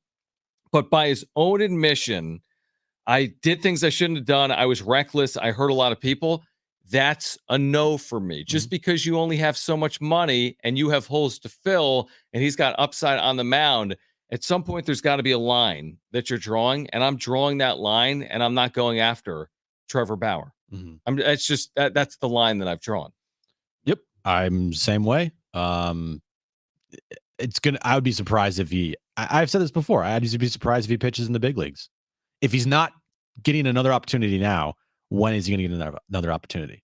It's kind of the same thing that happened with Kaepernick. You're like, well, of course this guy's going to get picked up. Never got picked up. This just never happened. Never happened. Of course, the circumstances are way different. Way but different. You're right. As time passes, you just get forgotten, and you're not going to. The longer you're out of the big leagues, the less likely it is that you're going to be pitching back in the big leagues. And who wants to deal again with the sideshow that it brings? You're trying to build something that's cohesive, something they didn't have a year ago. That would just throw. Does this help? Yeah, like, hey, new manager, all these changes, and Trevor Bauer. Yeah, but he's a good, affordable number 4 starter. Yeah, but it's Trevor Bauer. Yeah. And even without the circumstances surrounding the allegations of sexual assault, it was Trevor Bauer. Remember that? I mean, remember the type of like individual he was and how odd he was even before we knew anything of these allegations? That was my biggest thing is the type of player that Trevor Bauer is just creates a bunch of eye rolls in that clubhouse. Like you can't tell me that Clayton Kershaw when Trevor Bauer was on the Dodgers wasn't eye rolling in the corner when you saw him walking around with his camera on a stand and doing all this stuff for his YouTube channel. Like, bro, come on, man. What are we doing here? Yeah, like right, creating like fake controversies about. I forget what he was talking about back in the day. It was he was going or baseballs not having uniform stitching. Oh, it was like balls being like juiced. And then he was also going after Ken Rosenthal and a lot of distractions even before all of the everything that happened that I just would not want him on my team. Do you know what he did? Now, last year he pitched at the highest level of Japanese baseball somehow. Pitched in the Nippon Professional Baseball League. He made 24 starts. I mean, he had a great year, but it's not about that. And by the way, when I say great year, he had a 2.59. So he had a very good year pitching in Japan, making 24 starts. He threw 156 and 2/3 innings. But to me, like it's not win above all else. It's find a way to win and find a way to do it without the distractions that a Trevor Bauer would bring. And- There's already You've already had all this change. I don't think that this could be a positive, even if he's an effective pitcher for you on the mound. And the reason why we're even talking about this is because where the Padres are right now, a lot of dumpster diving. Exactly. And Bauer's in the dumpster. That's what I'm saying. And so that's why it's brought up of like, well, there's this. No, just no. But that's where they're at, is that you're looking at all the dumpster dive pieces and you're saying, could that fit? Could that work? Could that work? Maybe we get some value here. And Trevor Bauer is in the dumpster. He is part of the dumpster diving in Major League Baseball right now.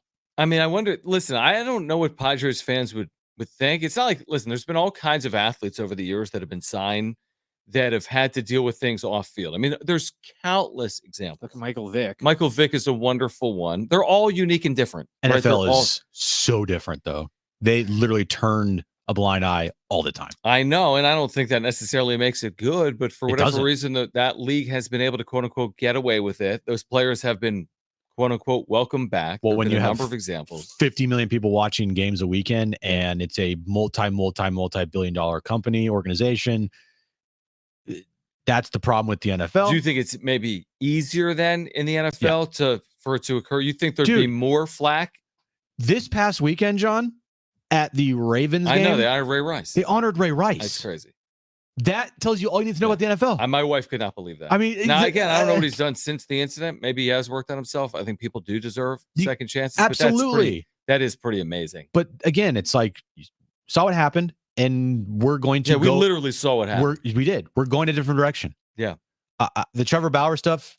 At the end of the day, Even what he admitted to is so, I don't even know what the word would be. I mean, it's so, I guess, inappropriate that there's no real room for it, Mhm. even with apology is what I would say. This is it's an honor. I mean, I hate to put it like this, it's the big leagues. Like, it's not some guaranteed right that just because you can throw 98, you're automatically in the big leagues. Like, you have to, there's a contract, there's stipulations, right? You Yeah. have to uphold that.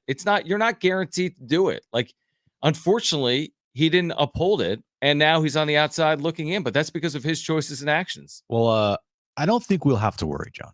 Like I really don't. I don't either. I think this is honestly, probably the last time we can talk about it, because I would be utterly jaw on the floor shocked. would you though, based on the moves they've made this offseason, 1.75 million It's not about a year. It's not about the moves. It's about the people and about the person. And I'd be utterly shocked. So then what you're saying though, and I agree with you, you're saying you'd then be utterly shocked if any team did it. If you saw Cincinnati no. or Oakland, I'd be shocked if the Padres did it. Padres above the other teams. Why? Because of previous actions? No, just because I just don't see this front office and organization going down that path. I just don't. Yeah, neither do I. I don't think I would not have mentioned it or brought it up under the Seidler $250 million spending spree, but as spending comes down, it feels like everything's so tightened. And you have to go out and find a one It's year, you can almost $3 convince or $4 yourself million pitcher. Hey, I know we shouldn't, but hey, we're in a rock and a hard spot. We wouldn't otherwise consider it. The last thing that this organization needs right now is to make that signing and then have to explain it to a fan base that will be pissed off. Right. Yeah. After what has all happened this offseason, that's the last thing that they want to do. You heard yesterday from Mike Schilt talking about continuity, talking about a resurgence as far as, everybody on the same page with the coaching staff. That to me would be the last thing that I think they would want to do, is try to explain that. Coming off of a horrible 2023. I agree with you. And that's why I brought it up. AJ, if you're listening, I don't think he needs me to convince, but I'll just it's text not, him, don't worry. It's not a path worth pursuing. Sometimes desperate times call for desperate measures. Don't go down this path. We've said it with other players, by the way. We had mentioned an Aroldis Chapman. I want to say last year when he was a free agent, you know what? I want to win and you want to win, but I want to do it. It's hard enough to win. Don't make it harder to win. And to what end also? Again, they got bigger problems than saying, hey, if we bring in Trevor Bauer, we're going to win the World Series. They got bigger problems than that. Figure out another way to do it. We just desperately need a starting pitcher. Let's go get Trevor Bauer. Yeah, exactly. No. All right, here's what we're going to do. Still ahead, Scott Miller will join the show. Scott Miller, great writer, New York Times. His thoughts on the Padres offseason. Also, back to San Diego State football and basketball on the other side. Also, this hour, your chance to win a pair of tickets to see Chicago and Earth, Wind, and Fire at the North Island Credit Union Amphitheater August 31st. Tickets and info at livenation.com. And we'll give away another pair of tickets to San Diego State UNLV. This is Saturday at 1 p.m. at Viejas Arena. Stay with us on Jon and Jim.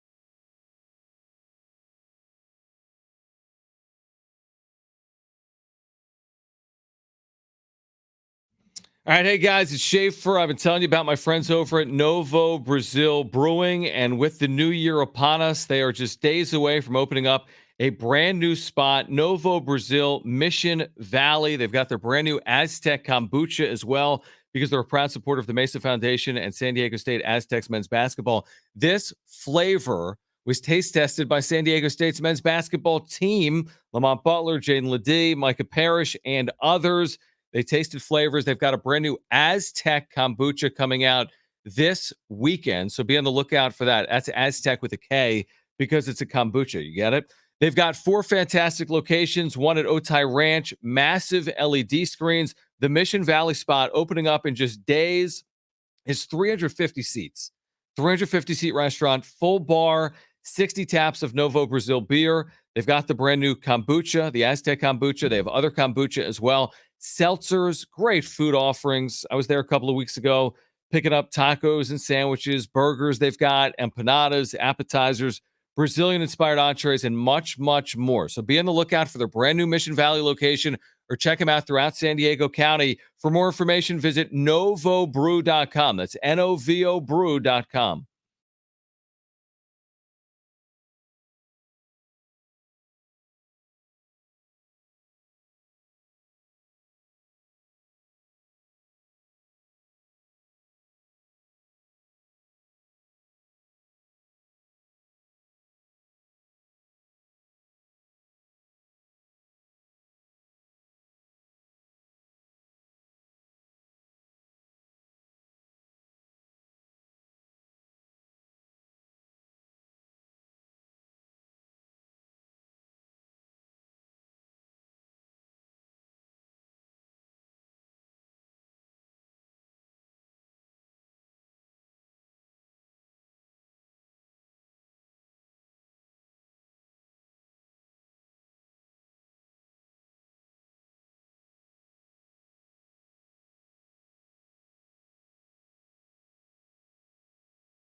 All right, this update's brought to you by DraftKings Fantasy Sports. Aztecs starting conference play last night, beat Fresno State 74-47. Next up for the Aztecs, they take on UNLV this Saturday at Viejas Arena.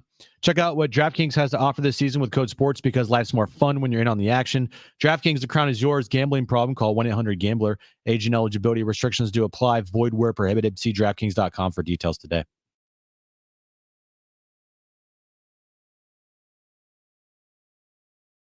All right, Jon and Jim back with you. Trainwreck Radio coming up later this hour in about 15 minutes. Your chance to win tickets to see both Chicago and Earth, Wind, and Fire. Give me a song, Brent, from Chicago or Earth, Wind, and Fire. I figured Brent would know off the bat. There's a lot. September, right? And they have tons. Okay, September. You can see September on August 31st. At the North Island Credit Union Amphitheater, Chicago, Earth, Wind, and Fire. We've got 2 free tickets coming up later this hour. Tickets and info at livenation.com. You've been to the Rose Bowl, right? I have 3 times. And how would you describe your experience going to the Rose Bowl? Incredible. What's the best way to summarize it? What I meant was...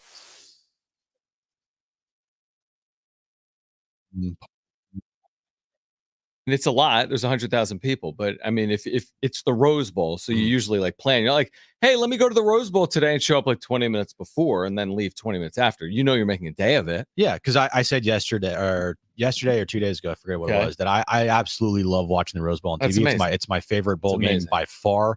Especially when the weather's like it was. The weather, just this how it starts in the day and it ends at night. The 2 p.m. start time, the sun setting. That's changing. Usually the teams are always going to be good. Like it's never going to be a weird matchup. It has changed because it's become a college football semi-playoff site. Even next year's not a 2 p.m. start. And there's no Pac-12 anymore, so it's not going to be Big Ten versus Pac-12. Which already wasn't, right? Who played this year? Well, this year is Michigan, Alabama. Yeah, it's a playoff. But so we've already lost that. We've lost that. Yeah. But it's just the fact that the Rose Bowl, the pageantry, the field, the stadium, everything is perfect. How would you feel if the Rose Bowl moved to SoFi Stadium? I heard the take.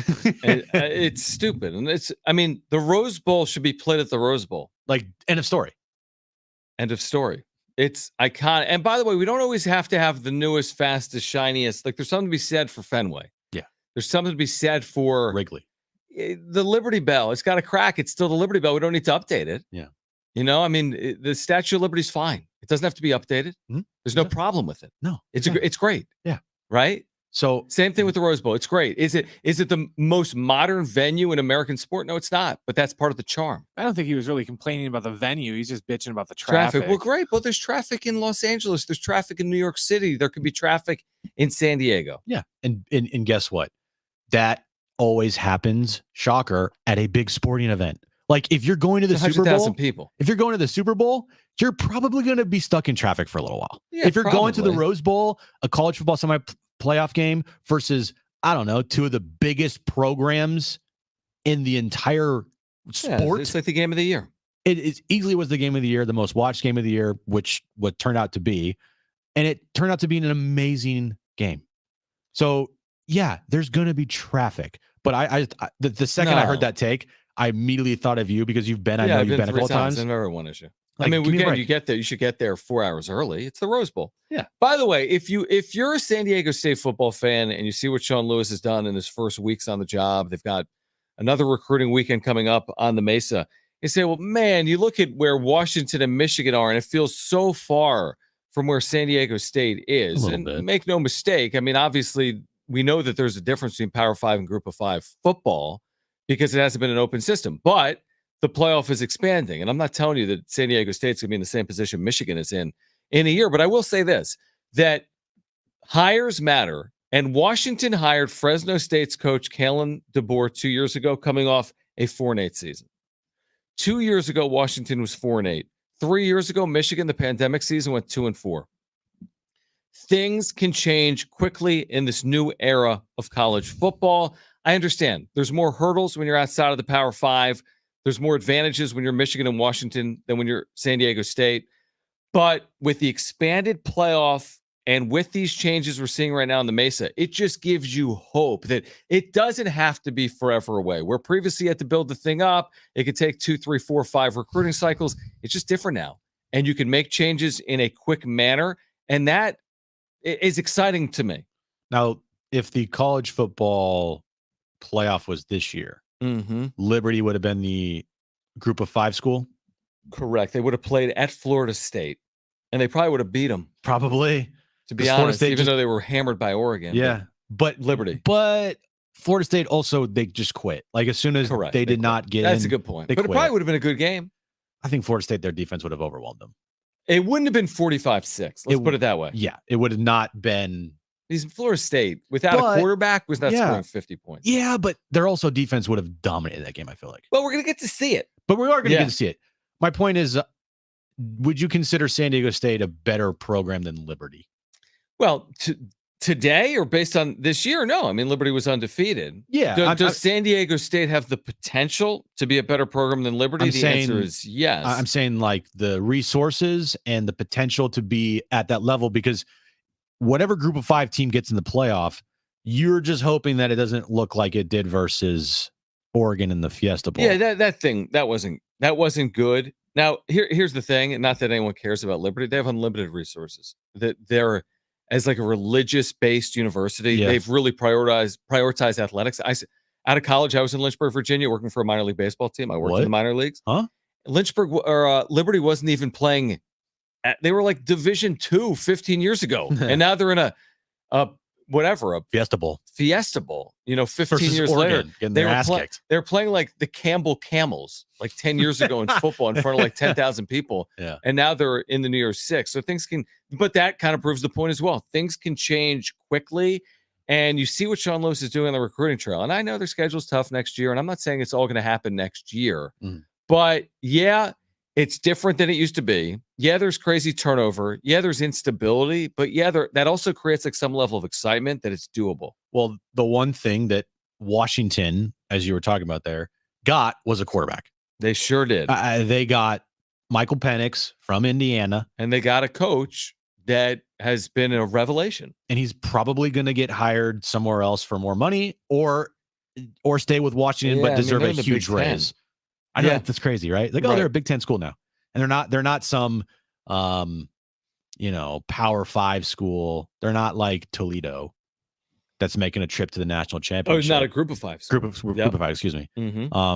So it's not like, oh, well, this guy's going to be gone in 2 seconds. If he can win right now, I mean, Washington should make him a coach, the highest paid coach, easily. Yeah, what you're seeing also is obviously like this. You're seeing this power to, I mean, we know this. Big Ten, SEC. You have Big Ten versus Big Ten essentially here. They're meeting again in October. It's the Big Ten championship game coming up on Monday night. They're playing twice in a year. They could meet 3 times. They could meet again in a Big Ten championship game in 2024. They're already scheduled to play next year. Yeah, so they're scheduled to play 2 times this calendar year. There could even be a third, but it just feels like the rich really are getting richer. You see where the Big Ten's ascent.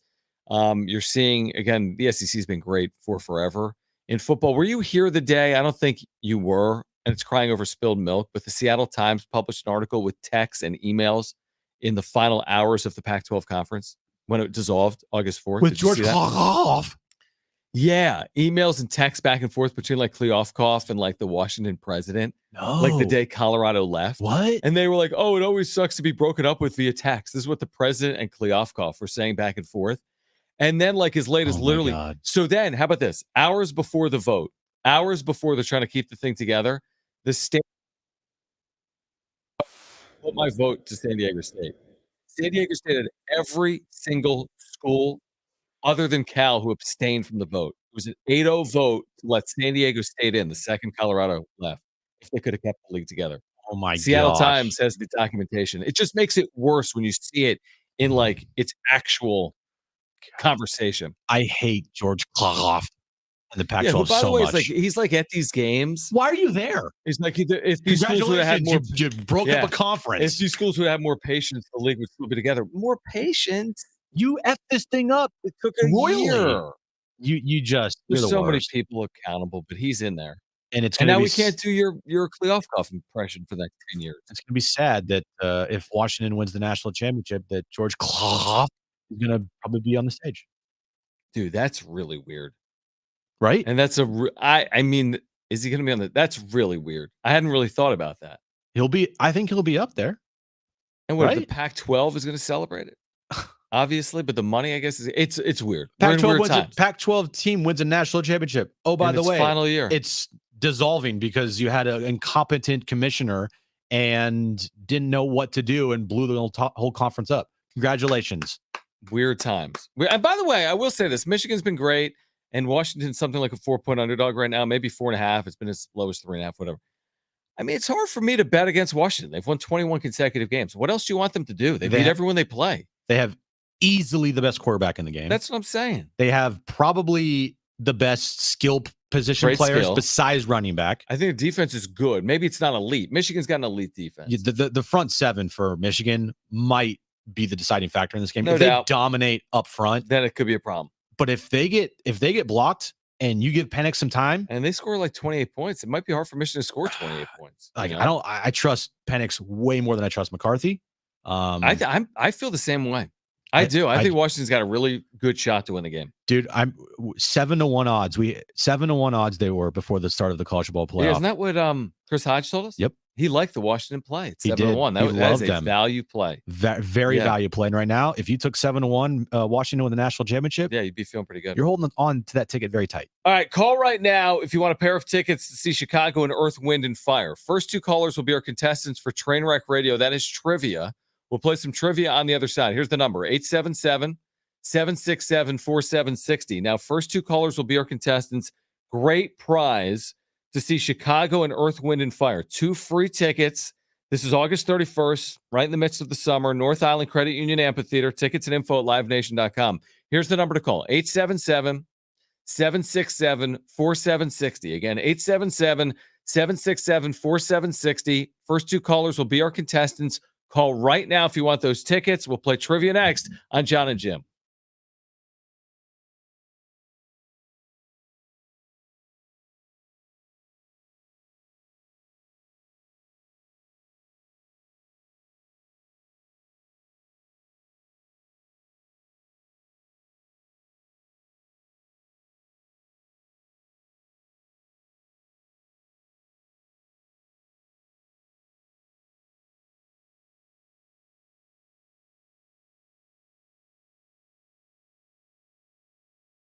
All right. The new year is here. You might be looking for the perfect lunch spot. You're trying to eat healthier. You're trying to do so affordably, but you're on the go. Windmill Farms in the college area is your spot. Pick up a sandwich card. Your 8th sandwich is going to be free. They've got this huge selection at their deli. Every sandwich you could imagine. They keep their prices incredibly low. They really pride themselves on it. In addition to that, they've got fresh, high-quality ingredients. So you're looking for a new lunch spot to kick off 2024, do it over at Windmill Farms. In addition to that, your shopping needs, they've got you fully covered. Your game day needs heading into 2024, NFL playoffs, college playoffs, and more. They've got the organic farm fresh produce and meats. They've got their amazing craft beer selection. They have the deli I've been telling you about. They support local businesses. Trevor and his family have been in the grocery business for 20 plus years. They support local businesses like Harris Ranch, Mr. G Salsa. Even if you don't live or work in the college area, you can find them on Instacart, have your groceries delivered directly to your doorstep. By the way, check out their weekly specials. You can do so at windmillfarmsmarket.com.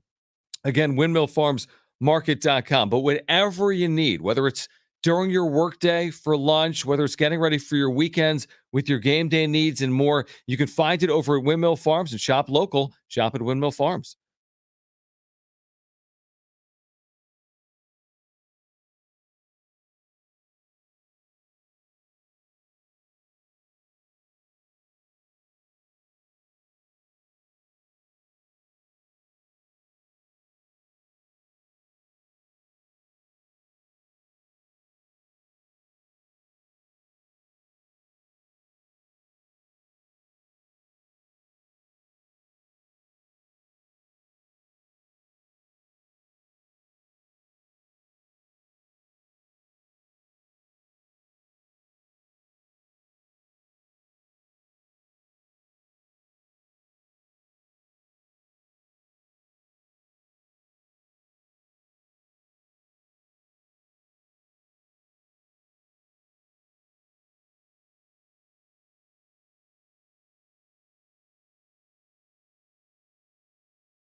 Earth, Wind, and Fire tickets. Who wants to play Tommy in Trainwreck Radio kicking off 2024? Did you guys do it the last couple of days without me?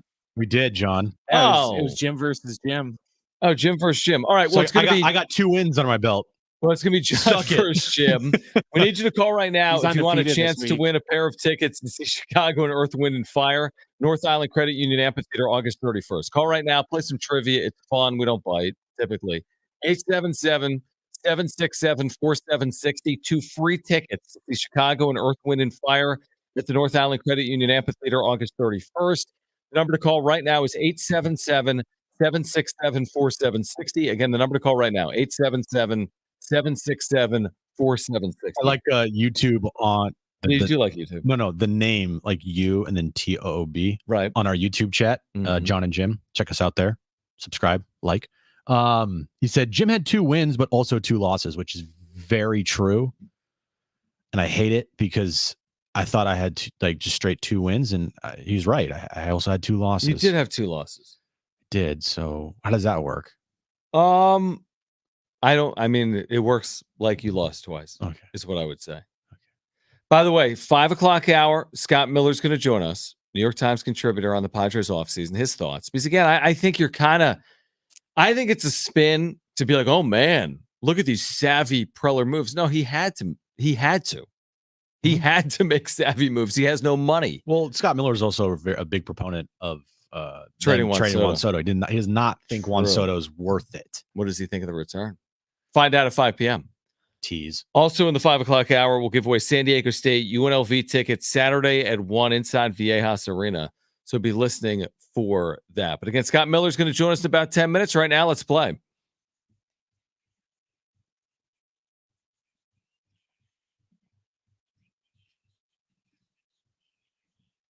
All right, 3 questions, 2 contestants, 1 lifeline. Today's 2 contestants are Tommy and Anthony. Tommy, you called in first, so you have your choice of John or Jim. Who do you want to go with? Give me John. All right. So is this Tommy and John? Tommy and John. I like Tommy, John. Watch your elbows. And Anthony, you get me, okay? You got it. All right. Brent, what is today's question of the day? All right, we're going to keep our NBA theme going this week that we've had going, John. Which 8 players are averaging the most points per game this season in the NBA? So we're looking for the top 8 players in points per game, not points overall, points per game in the NBA this year. Okay. I like it. Anthony, you're up first. What is your first guess? And you do have your lifeline if you choose to use it. I'll go with Giannis. Giannis? All right. On the Giannis. list. There Okay. we go. All right. Tommy, you're up next. What is your first guess? You do have a lifeline if you choose to use it. Give me Luka Doncic. Luka. On All the right. list. Nice Good- job, guys. Good guess. All right. Anthony, you're up next. What is your second guess? You do have your lifeline if you choose to use it. I'm gonna go with LeBron. LeBron James. Oh, no. In minutes, He right? had like 12 points last night. Not great. Yeah. He's not like, okay. Tommy, you're up next. What is your next guess? You do have your lifeline if you choose to use it. I'm gonna go with Joel Embiid. Joel Embiid. Embiid On the list. on the list. Who said that, Brent? What did we? Ted. Oh, really? No, I thought it was a sports update. No, Ted did it one day during the game. Oh. Anthony? He called him Joel Embed. Oh, Nice. okay. Joel Embiid. Anthony, you're going to need this to stay in the game. What do you got? You also have your lifeline if you choose to use it. I'm gonna go with Devin Booker. Devin Devin Booker for the Oh, no, tie. you had him. No, it's No. over. Team John, as it was meant to be. No. I would have gone. Where would you have gone? I'll say Kevin Durant. I was going to say Kevin Durant too because I know Steph Curry's not top 8. You Really? would have both been right. Okay. Is Steph Curry top 8? No. He's 9th, I think. Yeah, he's 9th. Oh, you just looked He's it off up by, last night. Point. I swear I did. What do you do at night? I look at Look up stats. scoring leaders? I look at stats and I looked at ESPN.com and I saw that Steph Curry is averaging 27 points a game, 9th in the league. You want to know how close it is? The number 8 guy on the list is Donovan Mitchell. He's averaging 27.7. Steph is 9. He's at 27.6. Oh my gosh. Oh, wow. All right. So who else is on this list? All right, Joel Embiid, he's Mhm. number 1. Then it's Luca. I can never say his middle name. Shea Alexander. Say Gildress. Yeah. Alexander. That dude. He's at 3. Giannis is 4. KD's at 5. De'Aaron Fox is 6. Trey Young is 7. And then, like I said, Donovan Mitchell is 8. What about Victor Wembanyama? He's Is he not is in he the top doing 20. anything? No. Devin Booker was 11th, and LeBron was 18th. Oof. Where's Kawhi? Not top 8. 20. To where? 20? 20. He's having Okay. 24. He's had a very good year. But he's been hurt recently. Did you know that, Jim? It's like he hasn't been hurt. He was healthy, but now he's been banged up, right? For like the last week or two? Kawhi? Yeah, he'd been out. I'm not following Clipper basketball. Oh, but you're looking at Steph Curry and where he ranks the top 10 among NBA because scorers. I'm following Warriors basketball. They suck this year. They suck. They've been bad, suck. man. They're not great. Draymond Green now, he might be back soon. He reported to the facility today. By the way, I love this story. Like, you know what? He's been out for a while and it was indefinite, but he's beginning to ramp up with the expectation he's going to start playing in. Like, is it his decision? Or it's just been enough time? It's so funny how that works. Yeah, it's been a couple weeks. Nobody's talking about. Bring him back. Time heals all wounds. Is that what it is? Has he done anything? Did he need, I mean, he's been going to like counseling. Or did he something. really need to do anything? Like, no, because he's the same guy. Yeah, he doesn't need to go to counseling. He doesn't. They should have just said, "All right, look, 15-game suspension, done." Yes, they should have. Just That's stop what I'm saying. choking and punching people in games. Like, it's not hard. 20 you don't games. need counseling for that. 10 games, 20 games. Just stop doing that. But you get a 15-game suspension. And we're gonna move on. Not this indefinite stuff, because then it makes it totally ambiguous to like every single player and like, everybody. when is he coming back? And they've been talking about it like internally probably for weeks. Like, when is he going to be back? Exactly. It's going to be January 15th. They should have just put a number on it and ended it there, but the NBA didn't want to do it. All right, Scott Miller, New York Times, his thoughts on the Juan Soto trade, the rest of the Padres offseason, their needs moving forward with spring training approaching. He'll join us on the other side. Also in the 5 o'clock hour, your chance to win a pair of tickets to see the Aztecs and Rebels Saturday at Viejas Arena at 1 p.m. Limited tickets at goaztecs.com. Hour 3, Jon and Jim next.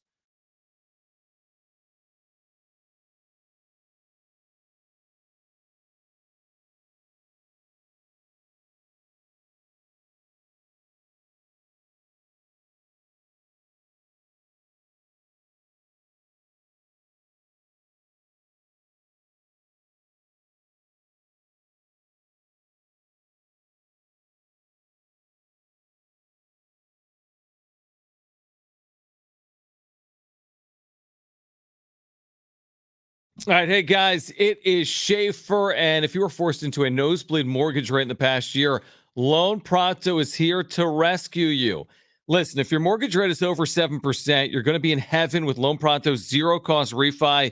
You can cut your house payment by hundreds of dollars and even do it with zero closing costs and no appraisal. Rates have plummeted to the lowest point in nearly 12 months.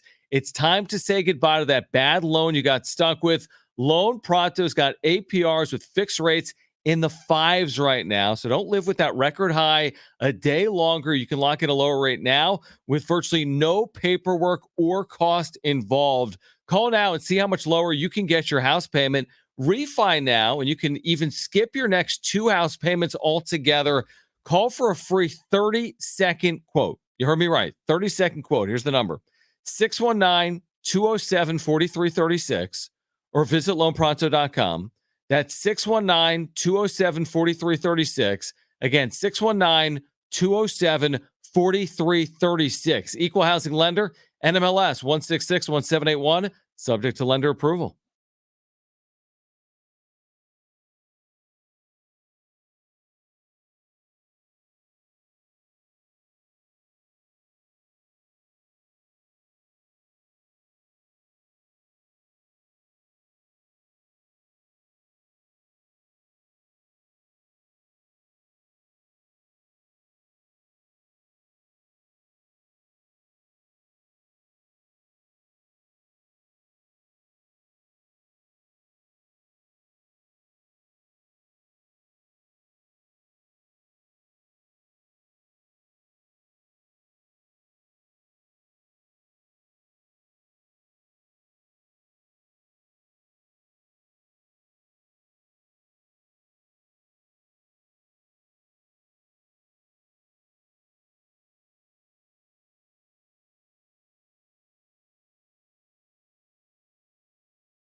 All right, this update's brought to you by DraftKings Fantasy Sports. Aztecs started conference play last night as they beat Fresno State 74-47. The only bad news in that game was Reese Waters and Miles Bird both left due to injury. Next up for the Aztecs, they take on UNLV this Saturday at Viejas Arena. Check out what DraftKings has to offer this season with code SPORTS, because life's more fun when you're in on the action. DraftKings, the crown is yours. Gambling problem? Call 1-800-GAMBLER. Age and eligibility restrictions do apply. Void where prohibited. See DraftKings.com for details today.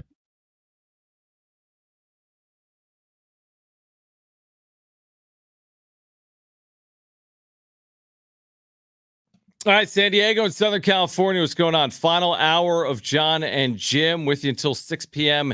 here tonight. Of course, back tomorrow at 3 p.m. Scott Miller, New York Times, will join us momentarily. By the way, programming announcement for tomorrow, Jim, loaded show. Miles Heide, Aztec freshman rotation post player, right? There's not a lot of true freshman posts getting real minutes for like top 20 caliber teams. And I think he's getting better. Done very well for the time that he's been in there. Agreed.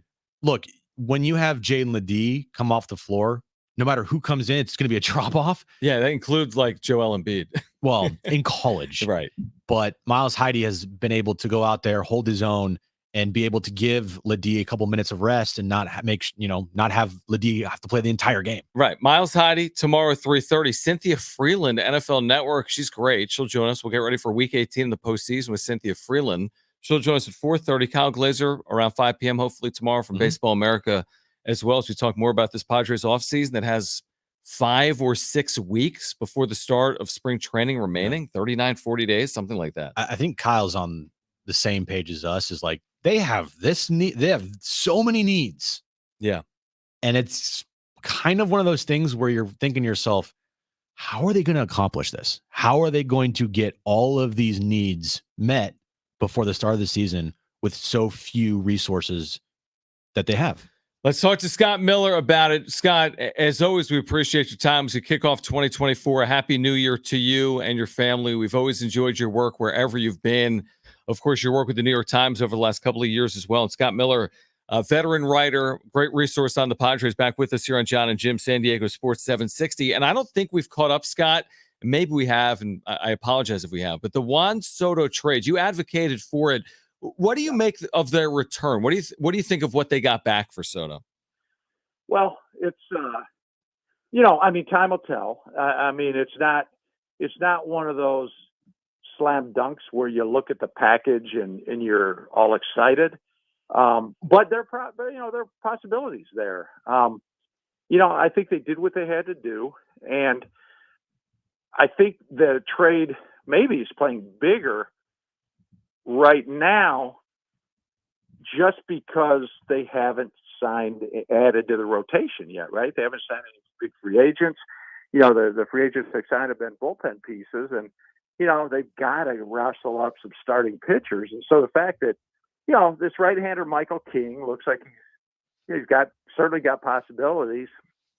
Johnny Brito and Randy Vasquez, and then another minor league prospect, Drew Thorpe. Between King, Brito, and Vasquez, no guarantees, but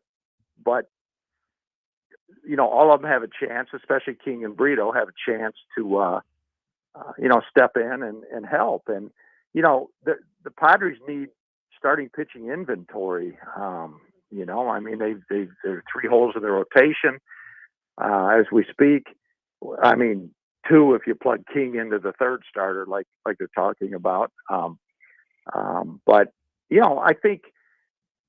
I think with Bogarts and Machado and Tatis and others in the lineup, I think it'll be addition by subtraction, trading Soto and getting various other pieces in return. Well, by trading Juan Soto, Scott, you don't have a left fielder, and you also don't have a center fielder because you package Trent Grisham in that deal as well, which I think a lot of Padres fans would be like, okay, sure, that's totally fine with us. But the fact of the matter is they have one legitimate outfielder on this roster. I know they need pitching, but would you consider like getting outfield players that can play at the major league level a pretty high priority from the remainder of this offseason? Yeah, I mean, I still would play starting pitching a higher priority. I mean, it's harder to find starting pitching that's going to help you win than it is to find outfielders. And I don't mean to diminish the importance of outfielders when I say that. I'm just saying, be a trade or when the free agent, when free agency gets deeper and deeper and we get close to spring training, there are going to be guys out there that they can add. But it's you cannot fake starting pitching. You've got to have somebody out there on that mound every night throwing, hopefully 5 or 6 innings. Used to be 7 or 8. But yeah, I mean those are the biggest, no doubt. I think the biggest holes. I mean, this is certainly a interestingly sluggish off season for the Padres. I mean, we're used to AJ Preller being out there wheeling and dealing and lightning striking and one way or another the Padres end up at the center of conversation, and it's obviously it's been very slow as they put this year's team together, but there are also a lot of other free agents still out there, and but to your point, I know they say Tatis is going to remain in right field. I certainly think he could play center field if need be, depending on how things shake out. Scott Miller, New York Times, with us right now. Jon and Jim, San Diego Sports 760. Okay, so you look at some of these signings, and clearly they're up against it from a budget perspective when they, have signed, this pitcher from the KBO, and now a pitcher from MPB in Matsui, and now they've added a pitcher from the KBO in this pitcher with the name Go. Are these savvy signings, or are they doing this because, they're in this mess and this is what they have to do? I mean, it could go either way. I don't say that to dodge the question. I just mean there's a lot of mystery in these guys. I know Matsui was a somewhat, let's say, more of a known quantity pitching in the Japanese league than Go in Korea. I mean, I look at Matsui. I know he's closed the last few years. I look at a guy like him as maybe because the Japanese league is higher quality. I look at Matsui as somebody that, maybe has a chance to, maybe more of a sure thing than Go right off the bat. And whether Matsui ends up being the closer or, Robert Suarez ends up getting in that role. Go is an interesting signing. That to me, that could be more of a, like you say, sign of desperation because, simply because, the KBO, is roughly the equivalent to our AA leagues. Japanese league is a higher quality of baseball overall. And I know during COVID, remember, I did a couple stories on the KBO, talked to a bunch of scouts about some American players over there, because remember, when our guys couldn't get on the field, the owners and players were bickering and during COVID and they started in Korea. Remember, ESPN was showing the late night games. Oh yeah. All over that KBO. And like I said, I think it's more the equivalent of AA ball. So, I mean, maybe Go turns out to be a steal, one of the steals of the winter. But, I think right now it's just he's more of a international mystery, kind of a curiosity than anything else. I don't expect him to come in and dominate and be a key reliever. I think he'll maybe he grows into that, but I don't think he will be right off the bat. Looking at the rest of free agency, Scott, there's a lot of big names still left on the board. I feel like this free agent period for all of Major League Baseball has really hurt just the sport. It's not a good look for the sport. I just don't feel like having the Cy Young Award winner should not be signed yet. And for all of the drama around the Shohei deal and then the Yamamoto, and there's still a bunch of guys out there that have still not signed, and a lot of teams that haven't even spent a cent in free agency. But with that being said, what do you see the market looking like for these remaining top free agents? Yeah, and I agree with you. It's, I mean, the NBA free agency starts as bing, bam, boom, and craziness, and the fans are all excited. And I mean, this has been an exceptionally sluggish winter on the free agency. And, a lot of it because, everybody's kind of waiting for Ohtani to sign and then for Yamamoto to sign, which obviously, both went to the Dodgers. But there was just a lot of standing around and waiting this winter. And yeah, I mean, you expect, especially now that we're through the holidays, things to really start to heat up, between Blake Snell and Cody Bellinger out there. He'll be interesting because he was pretty much left for dead a couple years ago when the Dodgers let him go. And then it turns out, he has the big comeback year with the Cubs last year.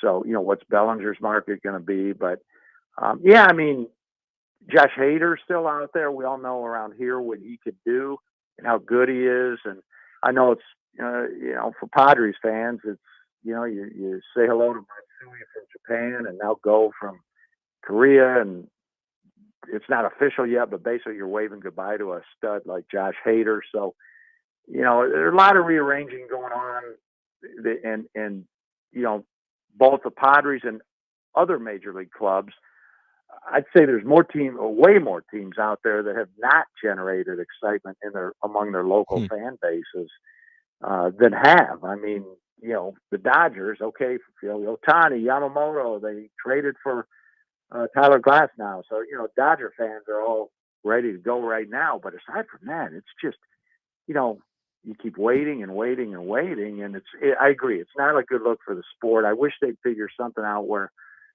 all the free agent business is done in, say, a 10 or 15-day window. And it's crazy. And I know the GMs wouldn't get any sleep, but, fans would dig it and it'd get everybody talking about the game. But right now, the way it is,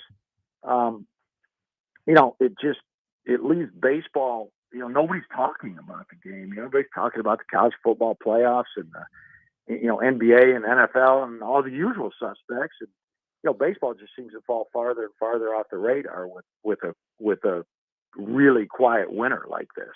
Is that the owner's fault? The owners? Yeah. Is it the owner's fault here for the slow offseason and being kind of penny pinchers? You can always blame the owners. I don't know. It to a degree. The problem is, as the game has changed and all 30 clubs now have a similar business model, and all 30 are into analytics. And the problem is, which might not be a problem for owners, but the approach to building a team in the winter has changed so much in the last decade or two. Since Moneyball came in, and as more and more teams got into analytics, and now we're at a point where everybody is. So basically, many of the general managers are these Harvard guys or Ivy League guys that are hired because the owners, as the money's gotten so big, and as all the owners read Moneyball and figure analytics, and we can run this thing smarter than we have in the past, they hire the Ivy League guys to run the team, and all those guys are in lockstep with ownership in terms of the vision and how to spend the money. 20 years ago, 30 years ago, it was a lot more fun because emotion ruled the day in the wintertime. Mm-hmm. Whether it was Kevin Towers or Brian Fabian in San Francisco, or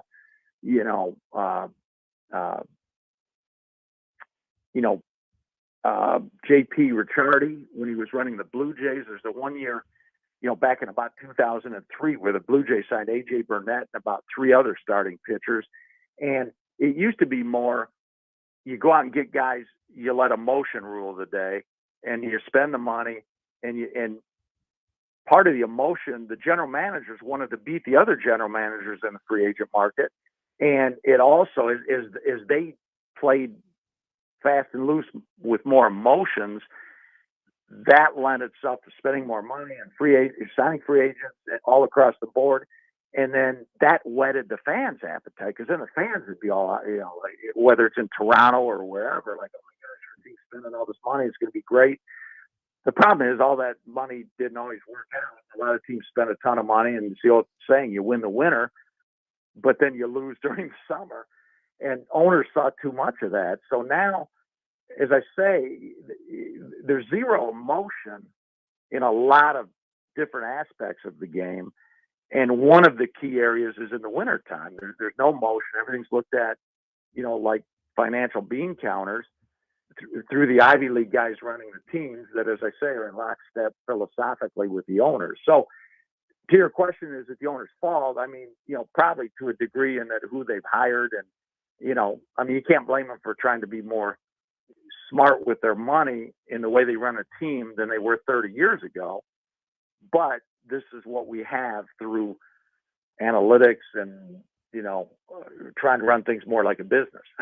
Yeah, it makes sense. Scott Miller with us from the New York Times. Great resource for Padres fans here in San Diego when it comes to baseball. Scott, before you go, from me, a final question. What do you know about Eric Kutsenda, who's now representing Padres ownership as the chairperson?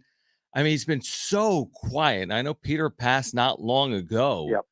But I've been saying, from a Padre fan perspective, it just feels so blank canvassy right now. What is the plan? Now we see it in their actions. They're spending $2 million on relievers from the KBO, not $20 million on whomever else. But what do you know about Eric Kutsenda, and what do we expect to hear from Eric Kutsenda? Yeah, I'll be honest, I know very little about it. And I did not, like most of us, I hadn't even heard his name until late in the summer when the Padres said he was stepping up. He worked with Peter at Seidler Equities, and he has worked for him for the past 25 years, and he's kind of stepping in Peter's absence to help run the team. That was the first I'd ever heard of him. I mean, he was so background, and there's not much known yet about him. And, this is such a season of mystery for the Padres that we're going into, from mysteries like we just talked about, signing Go from Korea and Matsui from Japan. These guys are coming in kind of as mysteries, and we're going to not know that much about them until spring training gets going and the season gets going. And it's kind of that way so much across the board right now. Nobody knows for sure how the Padres are going to be run or by whom they're going to be run. Is Eric Grubner going to be the point guy, or is Kutsenda is that guy going to step up? And if so, what's his philosophy? And it'll be interesting in the midst of all this mystery if they ever really publicly introduce him. I mean, if he's kind of the point man, the controlling owner, so to speak, it'll be interesting to see if he just remains underground, or if they at some point introduce him locally to the media, whether it's in spring training or whether it's, Petco Park before spring training, or even say the week the season opens. It's going to be I'm very interested to see how they handle this whole thing, because you're right. It's very blank canvassy is a good way of putting it. And there's just no way to know much about anything right now in terms of what they're going to do and want to do and have to do financially and all that. And I'll just leave you with this, Scott. It's just, and this doesn't really mean anything, but it's just weird when you Google anyone in the world. Yeah. And there's one headshot. I mean, this is the chairperson for the San Diego Padres. And on the internet, of all places, the internet, there's a headshot. I mean, it's amazing. And you just just search for him. Just do a Google News search for Eric Kutsenda, or find any article in the last 30 years. Yeah, there's nothing. And there's so limited. There's so little information on Eric Kutsenda's background. It's truly incredible. Scott, always appreciate it. Hope you're doing well. We look forward to connecting as we get closer to the season. And thanks for joining us as always here in San Diego. My pleasure. Happy New Year, guys, and talk soon. All right. But again, I always go back to that. I'm like, and maybe that's a credit to Eric Kutsenda for staying off the internet, because everyone does all their business there. And maybe that's a negative. I mean, that's 99% of people. But do you ever think to yourself, I wish I wasn't invisible, so easily accessible? No, because of what we do. No, I'm just saying, if we weren't doing what we do, if you're just a random, then I wouldn't be near as visible. but I would still be visible. It's hard But you not have like to an be visible. Instagram and Yeah, a it's like Facebook I'd still have it all. and a social, like a Yeah, Twitter. because that's how people operate. I mean, it just is, right? I mean, your mom probably has some type of social She profile. has multiple. Yeah. And most people's parents do that are Yeah. listening to us, whether they're in their 60s, 70s, 80s, or 50s and 60s or whatever. So it's the way of the world. It's not everyone, but to see someone that's accomplished Mhm. and then not really visible online, I feel like is pretty rare. Yeah. I actually did the other night look up Padres front office, Yeah. and they have Peter Seidler's name listed as in memoriam, Okay. and then Eric Kasenda's below that. He's Control. He's I know. in control. I know. But yeah, there's still nothing on Eric Kasenda anywhere. Like nowhere. It's going to be interesting if maybe during spring, Peter Seidler and Ron Fowler, they've been very visible to start all spring trainings for the last decade plus. Like every spring training, there was always, when Ron Fowler was in charge, there was always a summit type of press conference with And there Ron Fowler to start the will season where he be. probably said something he shouldn't have said. And a lot of people in the organization definitely rolled their eyes like, Ron saying Ron things again. And then Peter every year. Well, but even that though, let me just say, okay, so you start spring training in 39 days, and Eric Katsenda speaks for 22 minutes, and we hear from him again in a year, and it would be, by the way, from Peter's passing until 39 days from now, like 3+ full months with no messaging. I did say, and I still am firm on this take, that it doesn't matter right now if we hear from Eric Katsenda at this moment in time. Mm-hmm. Like, what is he going to say that's going to change anything? Nothing. But I do abide by the, like, hey, start of spring training, and it would be nice to hear from the chairman of the team. We're going to have to. And the point person, because that's what he is. Yeah, we're going to have to. All right, on the other side, we're going to get you your Aztec Rewind. San Diego State coming off a big win over Fresno State. We'll also give away Aztec tickets for Saturday at Viejas Arena, a huge showdown with UNLV. It will be sold out, limited tickets. I'm talking limited, available at goaztecs.com. On the other side, in the next 10 minutes or so, we'll give away tickets. Also, Jim's back page still ahead. It's Jon and Jim on a Thursday. Stay with us.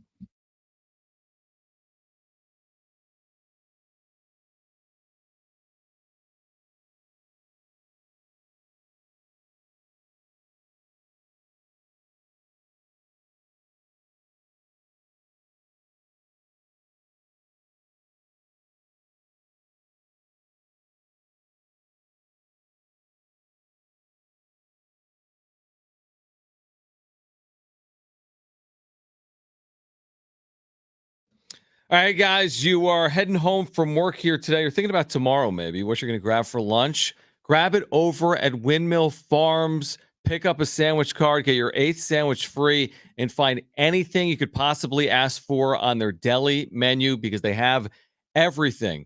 And they keep their prices incredibly low. So you're looking for an affordable, quick lunch option that's healthy, especially to start a new year, right? Find it at Windmill Farms, the college area's natural grocer.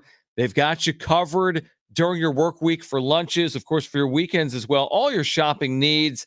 San Diego, locally operated. Trevor and his family, they have been in the grocer business for 20+ years, serving San Diegans, supporting our local community, local businesses like Harris Ranch and Mr. G Salsa. Much more than the deli, obviously. They've got the farm fresh produce and meats.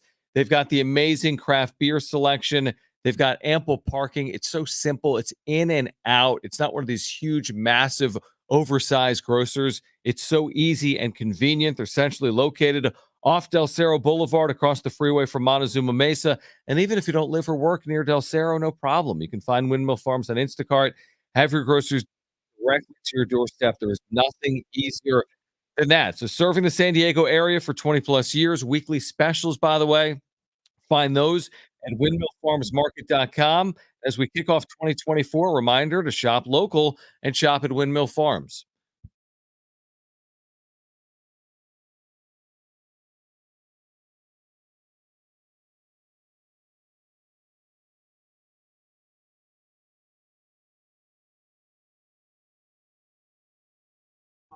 Steve, thank you, man. Appreciate the super chats, guys. If you are here, we appreciate it. Please subscribe. And if you're here, thank you for the super chats. Click the $ below the chat box. You can become a member, by the way, by clicking join down below. Steve says with his super chat, Kyle Glazer, who will join us tomorrow, Yep. says the Padres fans should accept 2024 as a quote-unquote development season, and we won't really compete seriously again until 2025. Thoughts on that? We'll ask Kyle tomorrow. Yeah. He kind of does speak like that, though. Yeah, it's a lot. It's hard for Padres fans, I feel like, to kind of hear tough truths sometimes. And I feel like hearing that is a tough truth. Potentially. I don't feel like it's a developmental year because it can't be a developmental year for this team because they need to win now and they need to make the postseason next year. But if it is, it's going to be a tough pill to swallow, I feel like. Like, if truly next year turns into the messaging from this team and organization is we just want to develop guys, that's a problem. Yeah, I just don't know how you can be developmental season with Manny Machado in his prime and Xander Bogaerts in his prime and Yu Darvish. That's it. The problem is these things are not running parallel tracks. They're like incongruent. You have huge salaries and guys in their prime that are like Hall of Fame caliber, and then you've got Go and Matsui, and you got a lot of unknown commodities. That's the weird part about it. Steve, thank you, man, for the super chat. If you want to support, you can click the $ below the chat box. We'll get to your supers during our next break, and please subscribe. And thanks for hanging out, guys. We'll be back in a moment.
All right, this update is brought to you by DraftKings Fantasy Sports. The Aztecs started off conference play on a good note last night as they beat Fresno State. They beat up Fresno State 74-47. Next up for the Aztecs, Saturday afternoon at Viejas Arena versus UNLV. Check out what DraftKings has to offer this season with code SPORTS because life's more fun when you're in on the action. DraftKings, the crown is yours. Gambling problem? Call 1-800-GAMBLER. Age and eligibility restrictions do apply. Void where prohibited. See DraftKings.com for details today.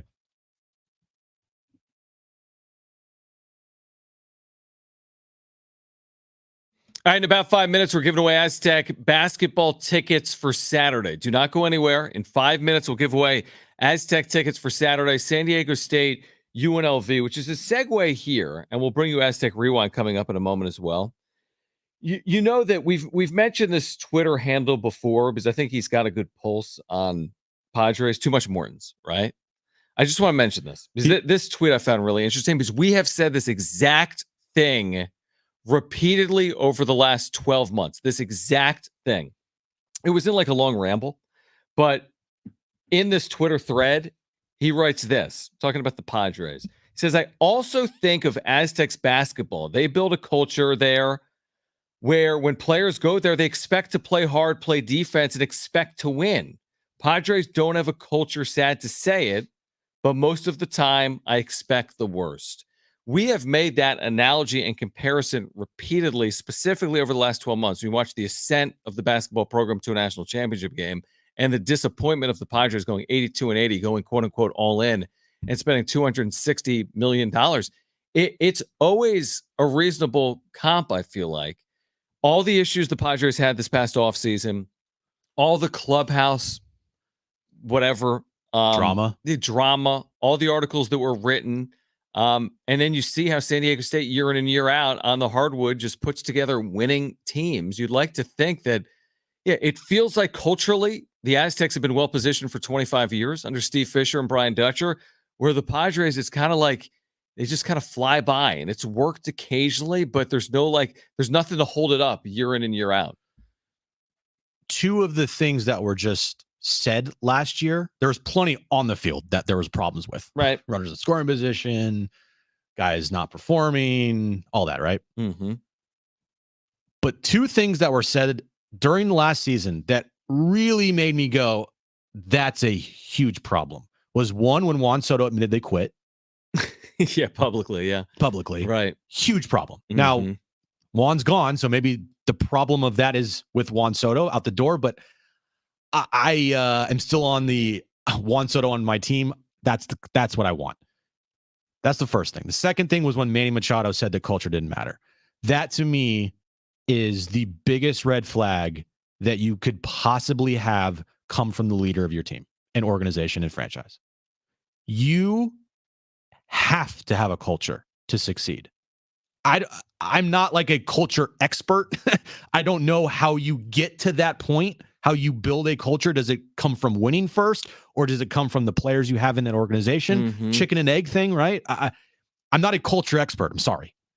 But what I do know is that winning organizations and winning franchises, more often than not, probably 99% of the time, have a good culture. Yeah, like let's talk about talent for a second, just across sports, because this I do know, and I think that Steve Fisher, Brian Dutcher would say the same thing. San Diego State basketball has not always been the most talented team. No. But they have always had a philosophy that has worked. Starts with defense. Defense will take us as far as we go. They've had some of the elite defenses in the country. Last year, they were 4th overall in defensive efficiency. And again, players come and go. You can't tell me that every single player is just automatically wired to be that team piece. But it's almost to your point on chicken and egg. They come here knowing there's a culture. Mm-hmm. They come here knowing they're a part of a team. It's not an individual sport. And eventually, by and large, they're going to figure it out, a way to win as a team. Where I don't know if we can say that about the Padres. I think we can say they've had a lot of talent. I mean, as much talent as they've ever had, arguably, within the last 3 or 4 years. Hey. And it's worked here and there, but not continually. If you were in a coma for the last 3 years or sleeping, yeah. What a surprise. That's a great point. It's like other team. I'm sure San Diego State has been quote unquote out talented in the league previously, yet been better than some of those teams. I'm sure the Padres have had more talent than other teams that they finished behind in the standings, for example, in 2023. Yeah. So we haven't heard at all from Manny Machado this offseason other than being a part of the SDFC. Right. Hey, look, here's our new logo. Right. But I really would hope, man, that come the start of spring training this year, Manny puts an emphasis on creating a positive, good culture inside that clubhouse and really take it to heart how much it actually does matter. Mm-hmm. And not just say that we have 26 leaders in this clubhouse and not just throw it away like it doesn't mean anything. It means a lot. And to me, like, if you don't have a good, solid foundation and culture, then you have nothing. It's a little bit of a house of cards. Yeah. And by the way, I'm all for players having say, but I don't believe in a Manny Machado-led team, Wusa go, has the same impact on a clubhouse as Manny Machado. And now maybe he will over time, but I just don't think inherently that makes a ton of sense. All right, caller 7, you've got 2 free tickets for Saturday against UNLV. 877-767-4760. Limited tickets. I mean limited at goaztecs.com. If you want to go, call right now. Caller 7, we have 2 free tickets, so go to goaztecs.com. Again, the number to call, 2 free tickets for San Diego State basketball Saturday against UNLV, 877-767-4760. Let's get to this.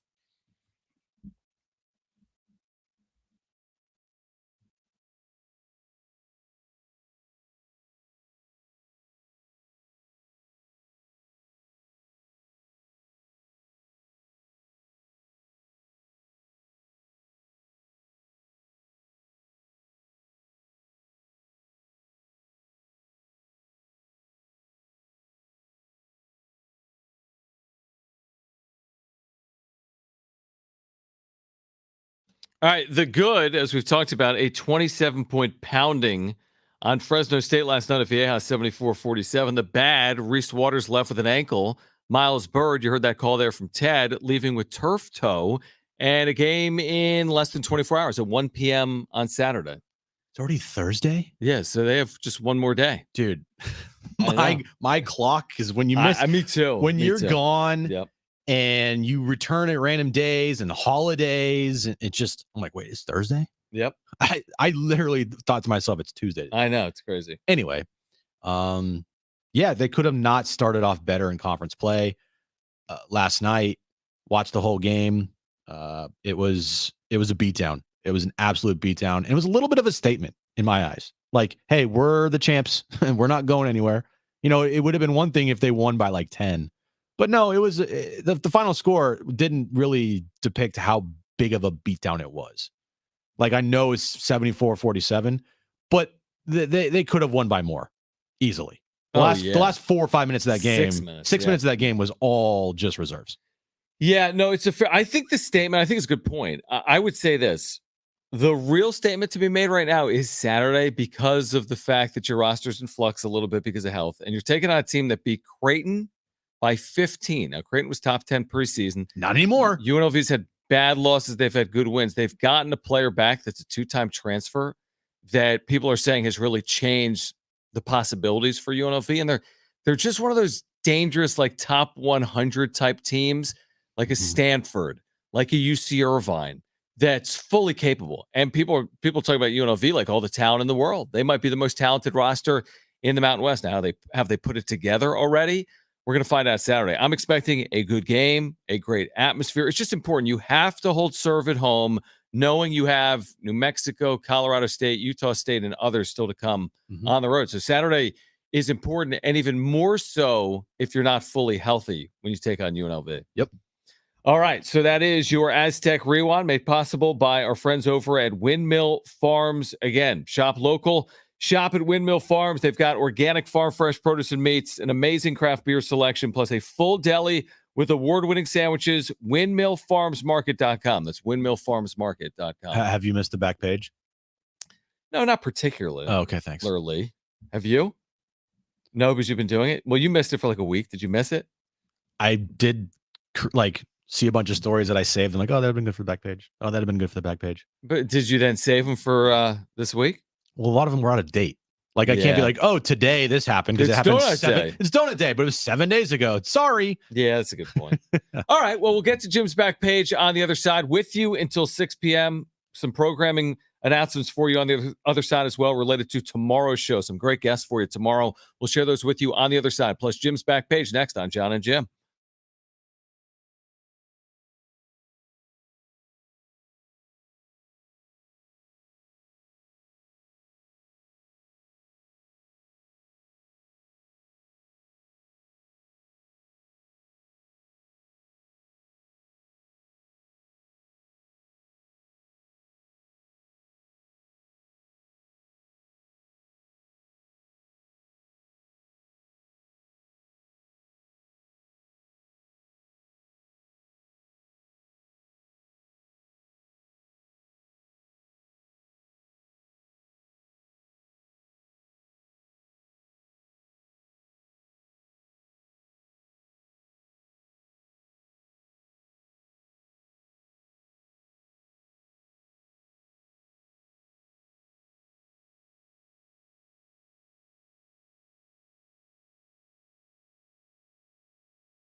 All right, Jim's back, Page on the other side. Plus, we'll tell you about some great guests we have tomorrow on Jon and Jim. Stay with us.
All right, good to be back. I know Jim and Brent have been here, but whatever. I haven't. So good to be back for me. This is our first show. First show of the year. First show of the year. We're about to kick off year 3, even though it's completed 2 years of Jon. So and we're Jim. turning 2, but we're entering year 3. Yeah.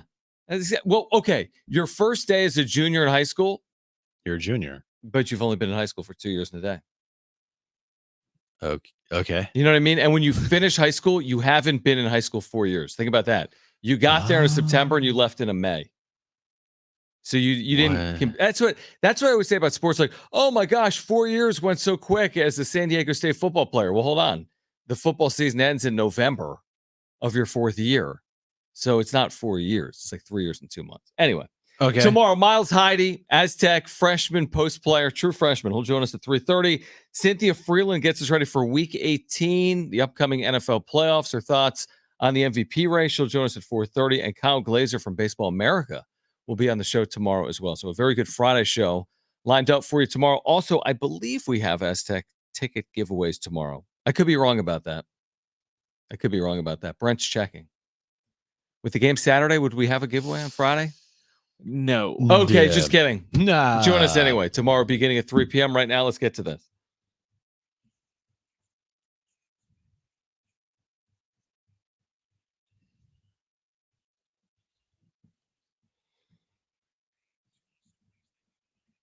Whenever you eat a Reese's, Yeah, Reese's. Hey, good job. Yeah, it was very good. you're by you. welcome, everybody.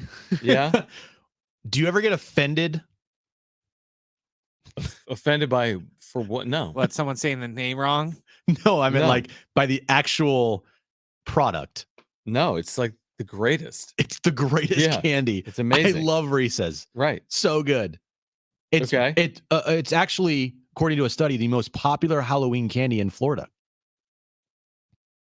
Reese's peanut butter cups? Yeah. In Florida, it should be the most popular in the country. Well, I'm just going with what Florida has Okay, to so say. Florida's most popular candy is the Reese's peanut butter cup. The reason why I asked you if you ever get offended by eating it and tell you that it's the most popular in Florida is because a woman filed a class action lawsuit against the Hershey company, claiming the chocolate maker used, quote, false and deceptive advertising for its Reese's candy. Really? How so? So the suit is centered around these following products: Okay. peanut butter pumpkins, white pumpkins, PC's pumpkins, Contains no pumpkin, right? peanut butter ghost, white ghost, peanut butter bats, peanut butter footballs, peanut butter shapes, ornaments, snowmen, stocking bells. Theory being because they falsely represented the packaging on the label. On the pumpkins, there's a little carving, and when you open it up, there's no carving. So she got offended by that. So she created a class action lawsuit against the company. No, throw that out. Because it doesn't actually depict what you're getting inside of the packaging. Yeah, I'd be so mad if I'm the Reese's lawyers. Oh I'm my like, God. I really got to write something to rebut this. Exactly. Like, come on, we're Reese's. Yeah, it's one thing if like that person that's suing Burger King because the Whopper on TV doesn't look like the Whopper they give you. Right. You know, this Reese's on the wrapper looks like it. If it's the same size and everything, it just doesn't have Who cares what it looks markings. like? Who cares? I I what don't it tastes care. like. It tastes amazing. Yes, exactly. So she got all upset that there weren't any little carvings on her little ghosts when she opened up the Dude, packaging. people have way too much time. Way too much time. But Way it too is much. such a Florida story, though. Yeah, it is. It is such a Florida story Yep. for sure. So AI is taking over the world for Yes. sure. Allen Iverson. Not that AI. Oh, the other one. The other one. The world's first fully autonomous AI powered restaurant recently opened up in Southern California. Chew. Robots cook burgers and deep fry the French fries at Cali Express by Flippy, a new restaurant that opened up in December. The restaurant's located 561 East Green Street in Pasadena. Guests who visit the restaurant can watch the robots prepare their meals from start to finish after they place an order. Orders can also be customized, according to a news release. What's the point here? As in, is it cheaper? Is it the experience of seeing a robot make your food? The CEO said, to our knowledge, is the world's first operating restaurant where both ordering and every single cooking process are fully automated. What if there's an issue? Stop, sneeze, achoo.